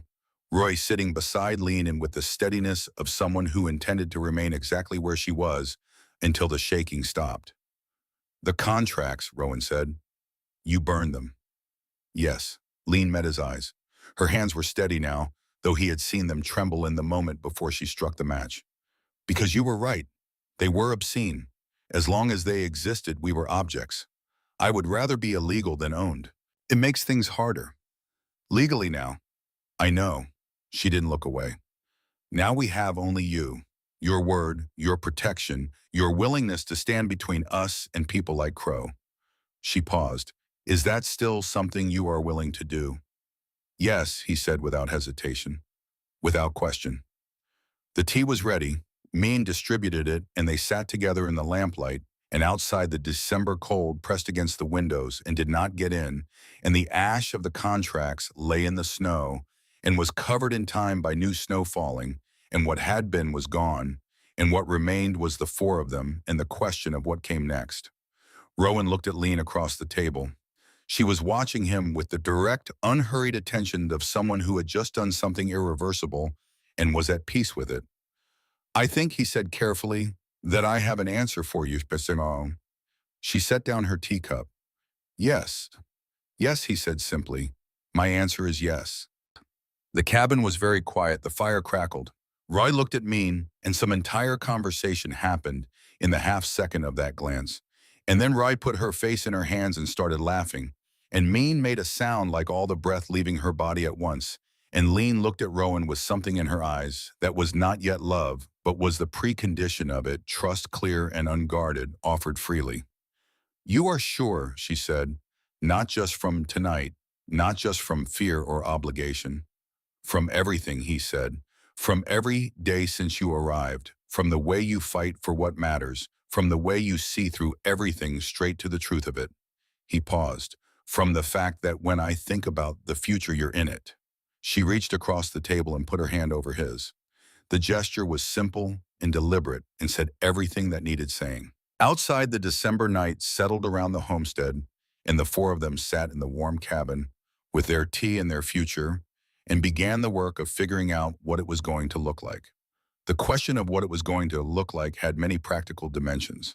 They talked through them that night and in the days that followed with the systematic thoroughness that Lean brought to every problem that had a solution, and the patience that Rowan had learned was the only effective approach to problems that didn't. The cabin addition needed to be complete before the wedding, or at least habitable. The fine details could follow. The marriage license inquiry needed to be properly processed, which meant navigating Osgood at the county office and whatever administrative resistance he was capable of mustering. And there was the matter of the community's reaction, which they had already had a preview of and which was unlikely to improve. There will be people who refuse to do business with you after this, Lean said one evening, reviewing the implications in the methodical way she reviewed financial projections. You should be prepared for that. I've been thinking about that, Rowan said. The Denver connection you identified, the 15% improvement on cattle sales. If I move to selling in Denver entirely, I'm not depending on high-ridge buyers anymore. That takes away their leverage. That's the idea. She looked at him with something that was almost approval and almost pride, and was in practice a mixture of both. You are starting to think like a businessman. I had a good teacher. You had a very frustrated teacher who could not believe how much money you were leaving on the table. But she was smiling. Denver is the right move. We plan it for spring, as I said. By then the addition will be finished, the marriage will be recorded, and we will have a clear financial picture going forward. And Roy is already making money. This was true. 3 of the Chinese families who had visited had brought mending and alteration work, and word had spread further through Dr. Chen's network to a point where she was regularly occupied and earning. Lean paused. I would like to find a way for Mean to study properly. Her knowledge of herbal medicine is genuine, but it is informal. If there were a physician who would take her as a student, Dr. Chen, Rowan said. I was going to suggest the same thing. Lean nodded. He has mentioned her knowledge with respect on more than one occasion. I think he might be willing. These were the conversations that built the architecture of their future. Not romantic, not dramatic, but real and specific, and evidence of 2 people who were taking each other seriously. Rowan found himself thinking sometimes that this was what a partnership looked like before it was a marriage, the deliberate construction of a shared life, each decision, a joint one, each problem held between them rather than carried alone. He had carried problems alone for 3 years. He had not realized how much of his strength had been going toward the weight of solitude until he set part of it down. In the evenings, when the work was done and the cold had been shut out and the fire was burning well, they developed a habit of gathering that had nothing to do with strategy or planning. Mean would make tea. Roy would bring whatever she was currently sewing. Lean would produce a book from the shelf she had worked her way through, half of Rowan's small collection, with the focused speed of someone who was genuinely hungry, and Rowan would sit in the chair by the window and watch the fire and feel with increasing frequency and decreasing surprise something that could only be described as contentment. One evening, Lean looked up from her book and said, there is a saying in China, the tree that survives the storm does not survive because it is not moved by the storm. It survives because its roots go deep enough. Is that what we're doing? Rowan asked. Growing roots? I think so. She looked at the book and then at him. After my family fell apart, I thought roots were a luxury. That the safest thing was to have nothing you could not carry. But, she stopped considering. But you cannot build anything if you will not stay in one place long enough for the ground to know you. Your father built something, Rowan said carefully, before it fell apart. Yes, something complicated moved through her expression. He built something real and valuable, and he lost it. This used to feel like a lesson about the danger of building. She closed the book. I have been reconsidering that lesson. What does it mean now? Now I think the lesson is about partners, she said. He built alone and borrowed from men who wanted him to fail. The building was not the mistake. The aloneness was. Outside, the December wind moved through the pines, a long note that ran under everything. The fire crackled and shifted. Rui said something in Cantonese without looking up from her sewing, and Mean laughed, and Lean shook her head with affectionate exasperation, and Rowan thought, this is what it is. This specific thing right here. This is what he had been missing without knowing what shape the missing had. The night crow came. It came from that piece out of an ordinary evening, the transition sudden and complete, the way that threats always arrived without adequate warning into the middle of something good. The morning after Crow's visit, Rowan rode to High Ridge before sunup. He went to Sheriff Thornton's office, not the jail, and he knocked rather than waiting to be invited. Thornton opened the door with the alert eyes of a man who had learned to take early morning visitors seriously, read Rowan's expression, and stepped back without asking for preliminaries. Rowan told him what had happened. All of it, the 4 riders, the offer, the rifle, the burning contracts. He laid it out in the flat, sequential way he described anything that had actually happened without editorializing or emphasis, and Thornton listened with the stillness of a man absorbing information he needed to act on. When Rowan finished, Thornton was quiet for a moment. Then, the contracts are gone. Yes, which means the legal basis of your custody, for lack of a better word, of those 3 women is also gone. Yes. So they are now, in the strict legal sense, undocumented immigrants with no formal status in the territory. Yes. Rowan met his gaze steadily.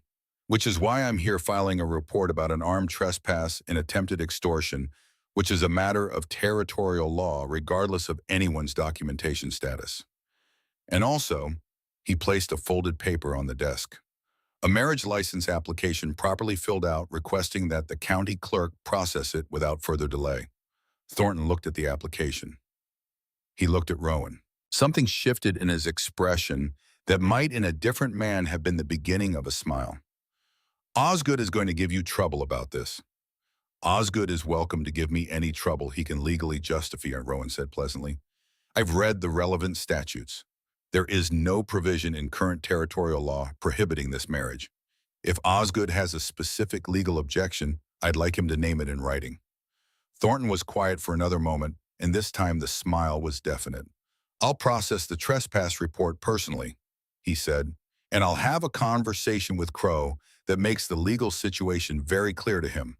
As for the license, he picked up the paper. I'll make sure it gets filed today. Thank you, Sheriff. Hail. Thornton's voice stopped him at the door. For what it's worth, what you've done up there is not what people think it is. I've been to your homestead. I've spoken to those women. I know what it is. He paused. There aren't many men who do it. There aren't many men who needed to, Rowan said. I just happened to be the one sitting at that table.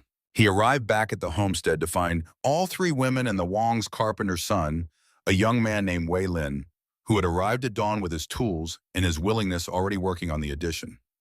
The framing that had been progressing slowly through Rowan's solo efforts had apparently attracted Wei Lin's professional assessment because he was redirecting the work with the quiet authority of someone who knew what needed to change and had the skills to change it.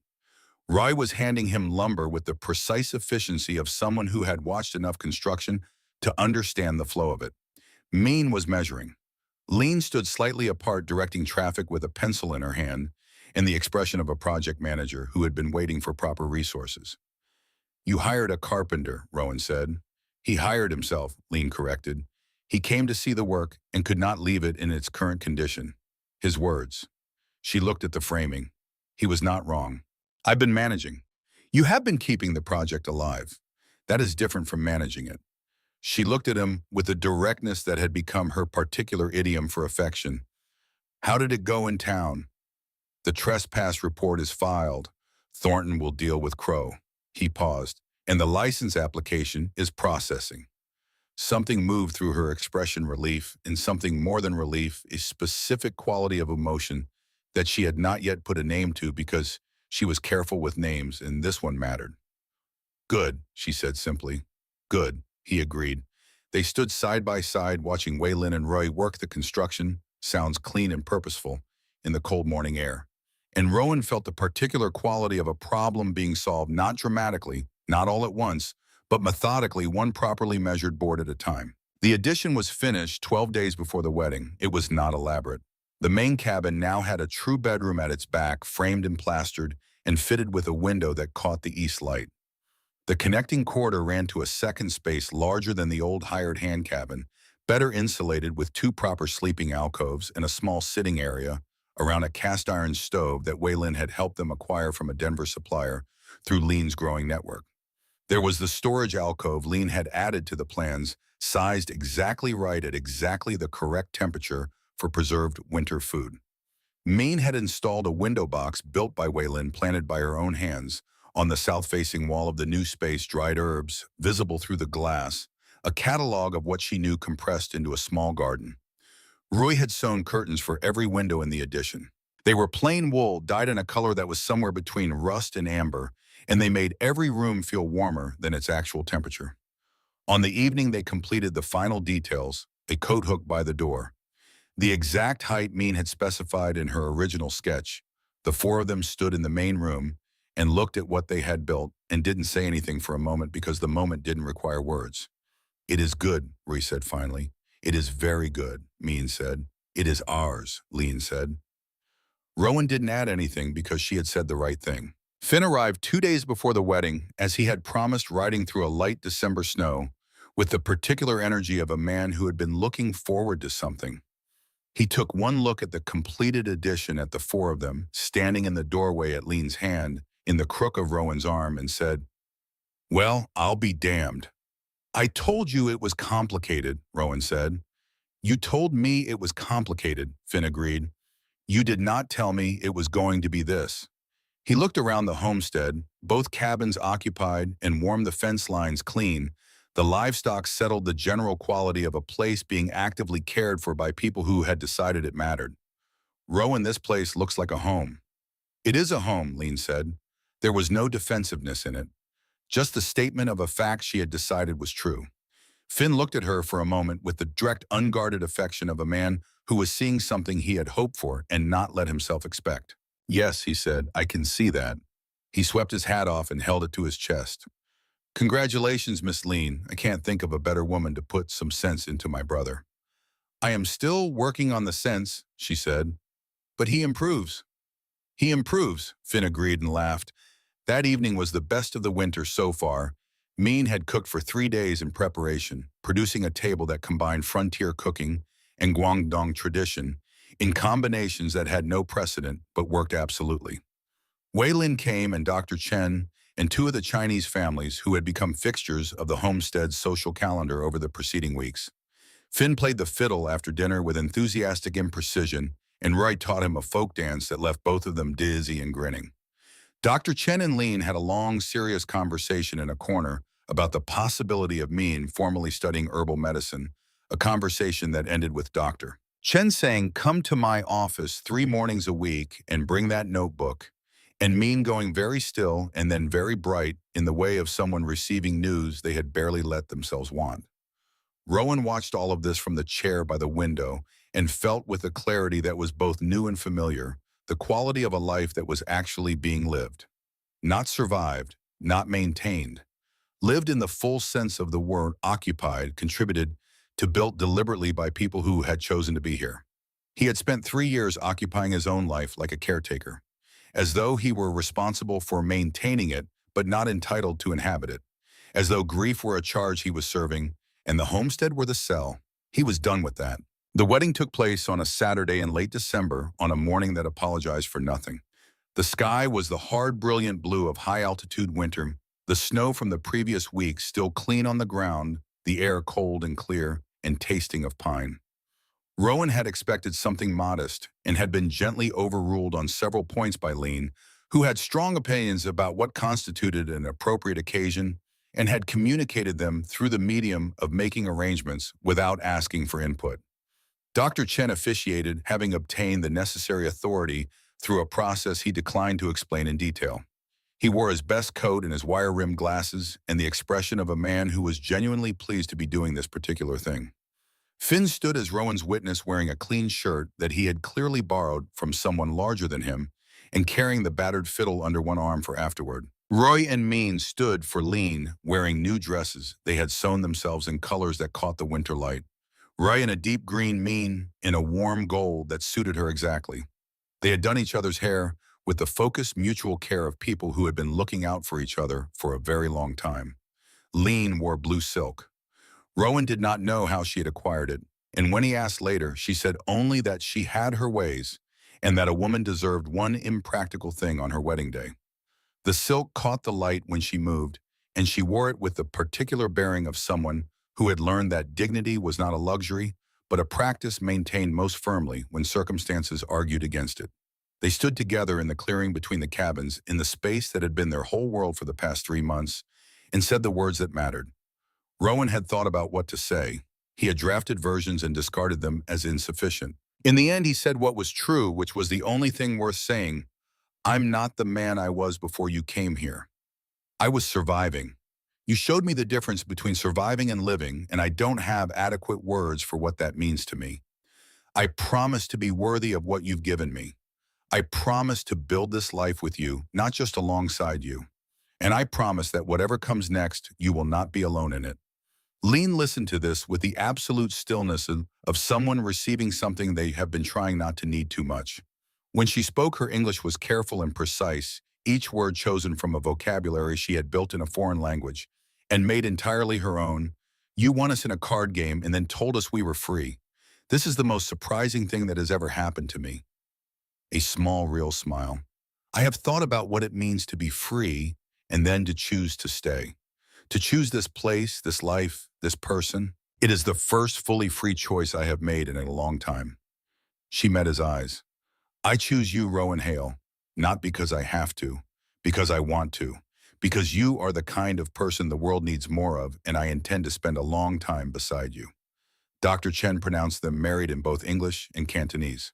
Finn cheered, Roy cried silently and without apparent self-consciousness in the way of people who have decided that this particular moment is worth crying about. Mean threw a handful of dried flowers she had been keeping in her coat pocket, which scattered across the snow in a pattern that she later said was traditional, and Rye later said she had completely invented on the spot. Rowan kissed Lean carefully, aware of the audience and the ceremony, and the weight of the moment, and she cupped his face in her hands and made the kiss something warmer and more certain than careful.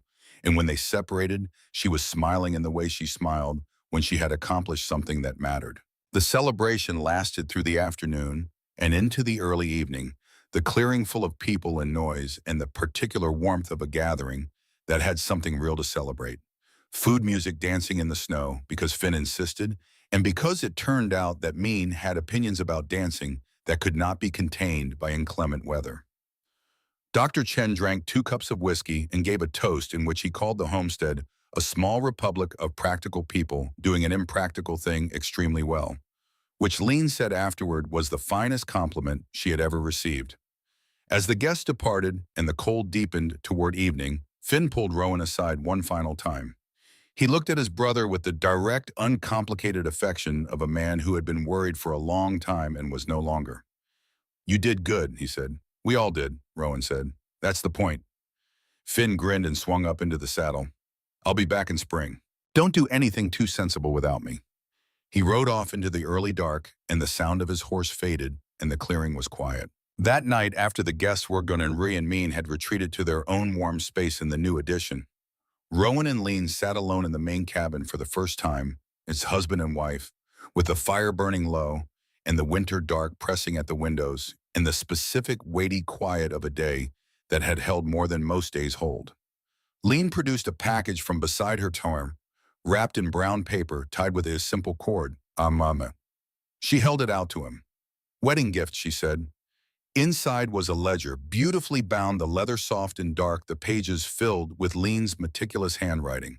But these were not financial records. These were stories, the true story of how they had met, what they had survived, what they had chosen and built and become. It began on the night of the poker game and continued through every significant moment to this one, documented with the same precision and care she brought to the ranch accounts, but alive in a way that accounts were not. The last entry read, December. We are married. We are home. Whatever comes next, we will face it together, and that is everything. So we never forget, she said quietly. When things are hard again, and things will be hard again, We can read this and remember how far we came, what we survived, what we chose to build. Rowan's throat was too tight for immediate speech. He closed the ledger carefully and held it in both hands for a moment, feeling the weight of it, not just the physical weight, but the other kind, the weight of things that mattered and had been recorded and would not be lost. "Thank you," he said finally. She came to sit beside him close enough that her shoulder was against his arm, and they looked at the fire together. "I have been thinking," she said, "about my brothers. Wei and Mao." "Yes." She was quiet for a moment. "The money I have been saving from the ledger work, from the arrangements with the Denver buyers that we will make in spring, with what you have already and what we will build together." She stopped. "I think in 2 years, perhaps 3, we might have enough to hire someone to find them, to bring them here." Rowan turned to look at her. She was staring at the fire with the expression of someone making a plan so carefully that they were afraid to say it out loud, in case saying it made it less possible. "2 years," he said, "maybe less. The Denver connection alone will change the number significantly." He paused. "And if it takes more, I have land we haven't fully used, options we haven't explored." She turned to look at him all. "You mean this?" "Of course I mean it." The thing in her eyes that had not yet been named, that had been gathering since the night he carried May into the smaller cabin, since the morning he rode for Dr. Chen without being asked, since every day of the winter during which he had demonstrated that his word was the same thing as his action, resolved itself in that moment into something that had a name after all. She did not say the name. She did not need to. He could see it clearly. "We have time," she said softly. "We have all the time there is," he said. Spring came to the Colorado Territory with the careless abundance of a season that had no debts to settle. The snow retreated by degrees, revealing the land underneath in stages. First the bare rock of the higher ground, then the brown of last year's grass, then slowly, irrevocably, the green of new growth, pushing up through the mud, with the particular stubbornness of things that intend to exist regardless of weather conditions favor them. The homestead woke up with the season. The cabin addition was fully settled, now occupied, and warm and marked throughout with the evidence of the people who lived in it. Rise sewing at the table by the east window, Means herb bundles drying in the corridor, Lean's ledgers stacked with careful precision on the shelf Rowan had built at exactly the height she had asked for, because it turned out he was good at building things when he knew what was needed. The planting began in March, earlier than usual. Lean had studied Rowan's crop rotation records over the winter and developed opinions about it that turned out to be mostly correct. So the eastern pasture received a different rotation this year, and the kitchen garden was doubled in size, and 2 new fruit trees arrived from a nursery in Denver that Lean had found through the network she had spent the winter building, one careful relationship at a time. "You are changing my farm," Rowan observed one morning, standing at the edge of what was now technically the expanded kitchen garden. "We are changing our farm," Lean corrected without looking up from the notes she was making. "There is a significant difference." "What's the difference?" "One of those sentences means you will eventually blame me for the decisions. The other means we figure out together when something does not work." She looked up. "I prefer the second version." "So do I," he said, and meant it. The first trip to Denver in April took 2 days each way, as projected, and returned with a check that was 17% above what Jackson's stockyard had been paying. Lean had negotiated the final terms herself in a letter so precise and well-reasoned that the Denver buyer had responded by asking if she would be interested in managing accounts for several other ranchers in the region. She was considering it. "If I do this," she said, laying the buyer's letter on the table between them one evening, "it means more correspondence, more travel, occasionally more time away from the homestead work. It also means income that isn't dependent on cattle prices," Rowan said.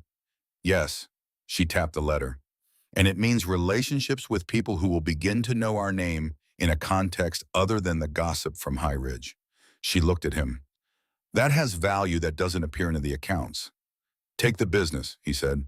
"We'll figure out the logistics." She wrote back, accepting the terms in her careful, elegant English, and the business began. Mean went to Dr. Chen's office 3 mornings a week as agreed, and came home each time with new notes in her careful dual-language system and the expression of someone whose mind was being fed things it had been hungry for.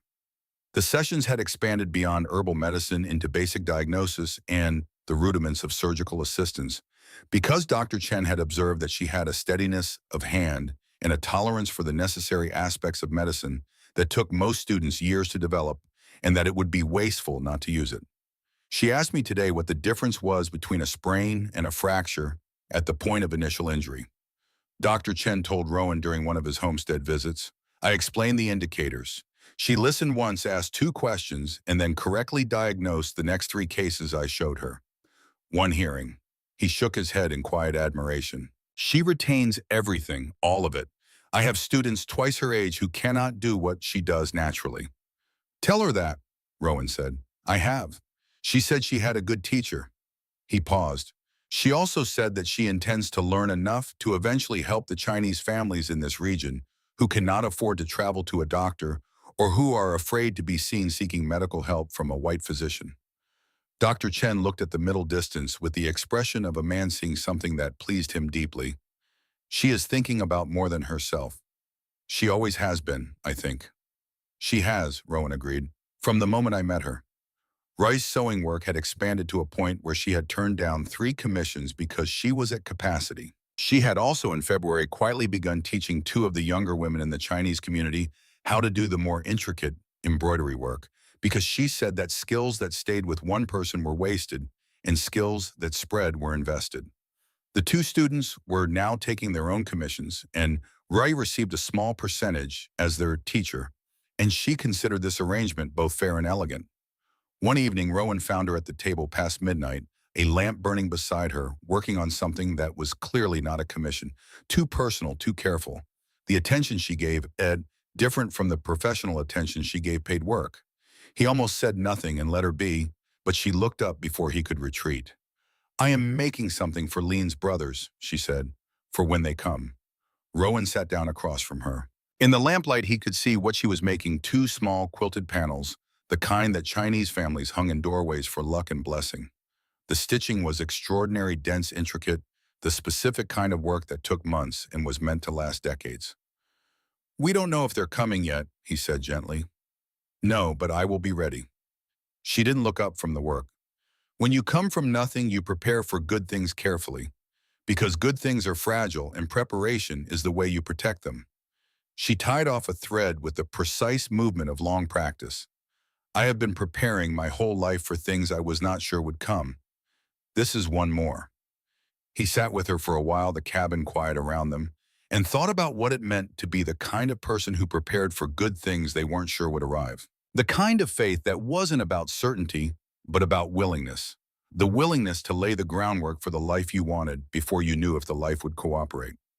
These 3 women had that in abundance, had always had it, probably, had carried it through everything that had been done to them, and arrived at his land still intact, still capable of hope, still making preparations. It was the most remarkable thing he had ever seen. The town of High Ridge did not become welcoming. Towns rarely did on schedules that suited the people they had excluded. But a particular kind of opposition. The active, organized kind, the kind that brought armed men to your clearing at midnight, had quieted after Thornton's documented conversation with Silas Crow, who had apparently decided that the legal landscape was not favorable and had left the territory for somewhere with different arithmetic.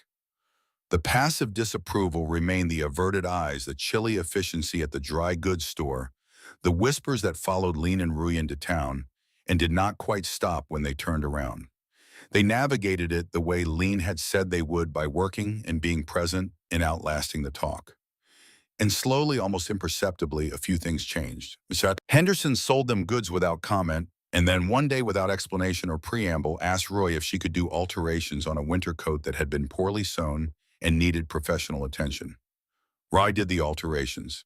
Mrs. Henderson paid the fair price and said with visible effort, "It's good work." And that was that. It was not forgiveness exactly, and it was not acceptance. It was something more pragmatic. The acknowledgement that these people were here, were going to remain here, and were good at the things they did. Which was in the end as much as anyone could reasonably ask from a place that hadn't chosen them. Dr. Chen reported with the mild smugness of a man whose predictions had proven accurate that 3 families in High Ridge had come to him asking if the Chinese woman who kept the Hale accounts was available for consulting work. He had referred them to Lean, who had met with each family with the professional formality of a woman who understood that first impressions were investments and had come home from each meeting having secured a new client and made careful notes about what else might eventually be possible. They come to me because they need help, she told Rowan, not because they have changed their minds about us. But need is a beginning. I will work with what I have. The letter arrived on a Friday in May, forwarded through 3 hands from a man in San Francisco to Dr. Chen to the homestead, where it sat on Lean's desk for an hour while she gathered herself to open it. Rowan stayed in the room. She had not asked him to, but she had not asked him to leave, which he had learned was a more important signal. She opened it with the careful attention she gave everything that mattered. Read it once quickly and then again slowly, and then set it flat on the table and put both hands over it as though keeping it from flying away. They are alive, she said. He felt the breath go out of the room. Wei is in Fujian now. He moved from the original work camp 18 months ago to a different arrangement, better conditions, a family he is working for. He has been saving money. She stopped. Her voice was very careful and very steady. Mao is with him. They are together. She looked up, and her eyes were bright with tears she had not yet let fall. They received my letter 3 weeks ago. They wrote back the same day. Rowan crossed to her and put his arms around her, and she leaned into it and pressed her forehead to his shoulder and allowed herself for a minute to simply feel what she was feeling without managing it. He held her while she cried, not dramatically, just quietly, the release of something that had been held for a very long time, and thought about 2 boys in Fujian who had just received a letter from their sister and had written back the same day, and about what it meant to be the kind of people who had not given up on each other across the distance. When she straightened, she wiped her eyes with the practical efficiency of a woman who had given the moment what it deserved and was now ready for the next part. In the letter, she said, Wei says they have enough saved between them for the passage to San Francisco. They need someone to meet them there, someone to bring them here. She looked at him steadily. It would mean travel, expense, bringing 2 more people into this household. Yes, Rowan said. She blinked. I have not finished explaining. Lean. He held her gaze. Yes. She looked at him for a long moment, and the tears came again briefly, and this time she didn't try to manage them. You are the most infuriating man, she said, which he understood was not at all what she meant. You always do this. You answer before I am finished explaining the problem. The problem doesn't need explaining, he said. Your brothers need to come home.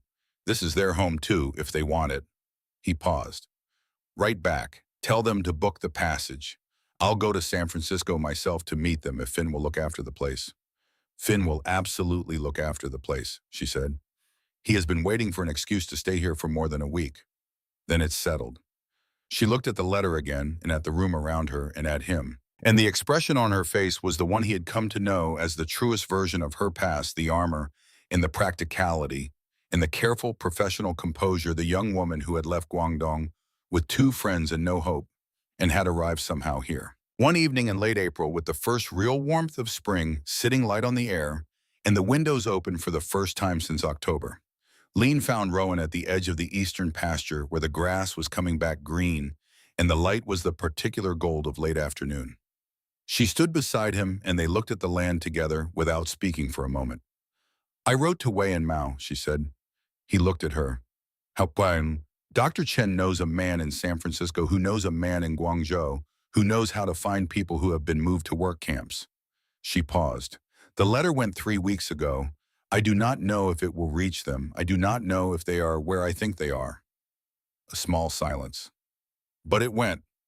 Rowan put his arm around her shoulders. She leaned into it with the easiness of someone who had learned over months and miles in the daily evidence of good faith to trust the warmth when it was offered. It went, he said. The evening light moved across the pasture. Somewhere in the new addition, Mean was making dinner. They could smell it from here, the particular warmth of ginger and garlic, and something slow cooked that meant she had been at it since mid-afternoon. From the direction of the barn came the sound of Rui feeding the livestock, her voice carrying in the clear air as she talked to the cows in Cantonese, which was a habit she had developed and which Rowan found inexplicably deeply comforting. Rowan, Lean said, yes. When I think about what we have built here, she stopped, started again. I did not believe this was possible. A year ago, I would have told you that this kind of life, safe, purposeful, surrounded by people who matter, was not for people like me. Not here, not in this country. She looked at him. I was wrong. You were working with incomplete information, he said. You hadn't met me yet. She laughed, the full uncalculated version, the one that had no armor in it. This is true, she said. You were a significant variable I had not accounted for. I'm going to take that as a compliment. You should. It is the highest one I know how to give. She looked back at the pasture, at the land going gold and green in the late light. I am happy, Rowan. I want you to know that. I am genuinely happy. He held her a little closer. So am I, he said, and meant it in a way he had not expected to mean anything again completely, without reservation, with the specific weight of a man who knows what he was afraid of and has found that the fear was smaller than the thing he was protecting. 3 women had come to his land as strangers, as property, as a problem he had not asked for and could not refuse. They had come in the dark, and they had been frightened, and they had carried more than anyone their age should have been asked to carry, and they had survived it through sheer stubborn refusal to stop. And out of that, out of a poker game in a failing saloon on a cold October night, out of a man who could not look away, and 3 women who could not stop fighting, they had built something that had no precise name in the language available to them. Not a traditional family, not an ordinary household, not any of the categories that the world of High Ridge, Colorado in the year 1879 had available for this configuration of people in this particular arrangement. Something of their own making, something that chose itself. The evening settled around them, warm and full of the sounds of people going about the ordinary business of a life they had built on purpose. And Rowan Hale stood at the edge of his land and felt with the calm certainty of a man who has found the thing he was searching for before he knew he was searching complete. The cards had fallen well in the end, not because luck had favored them, but because they had played every card they held with everything they had, and they had not given up, and they had chosen again and again to build rather than burn. And the thing they had built, unlikely, unprecedented, stitched together from loss and crisis and stubborn human determination, was in every way that mattered a home.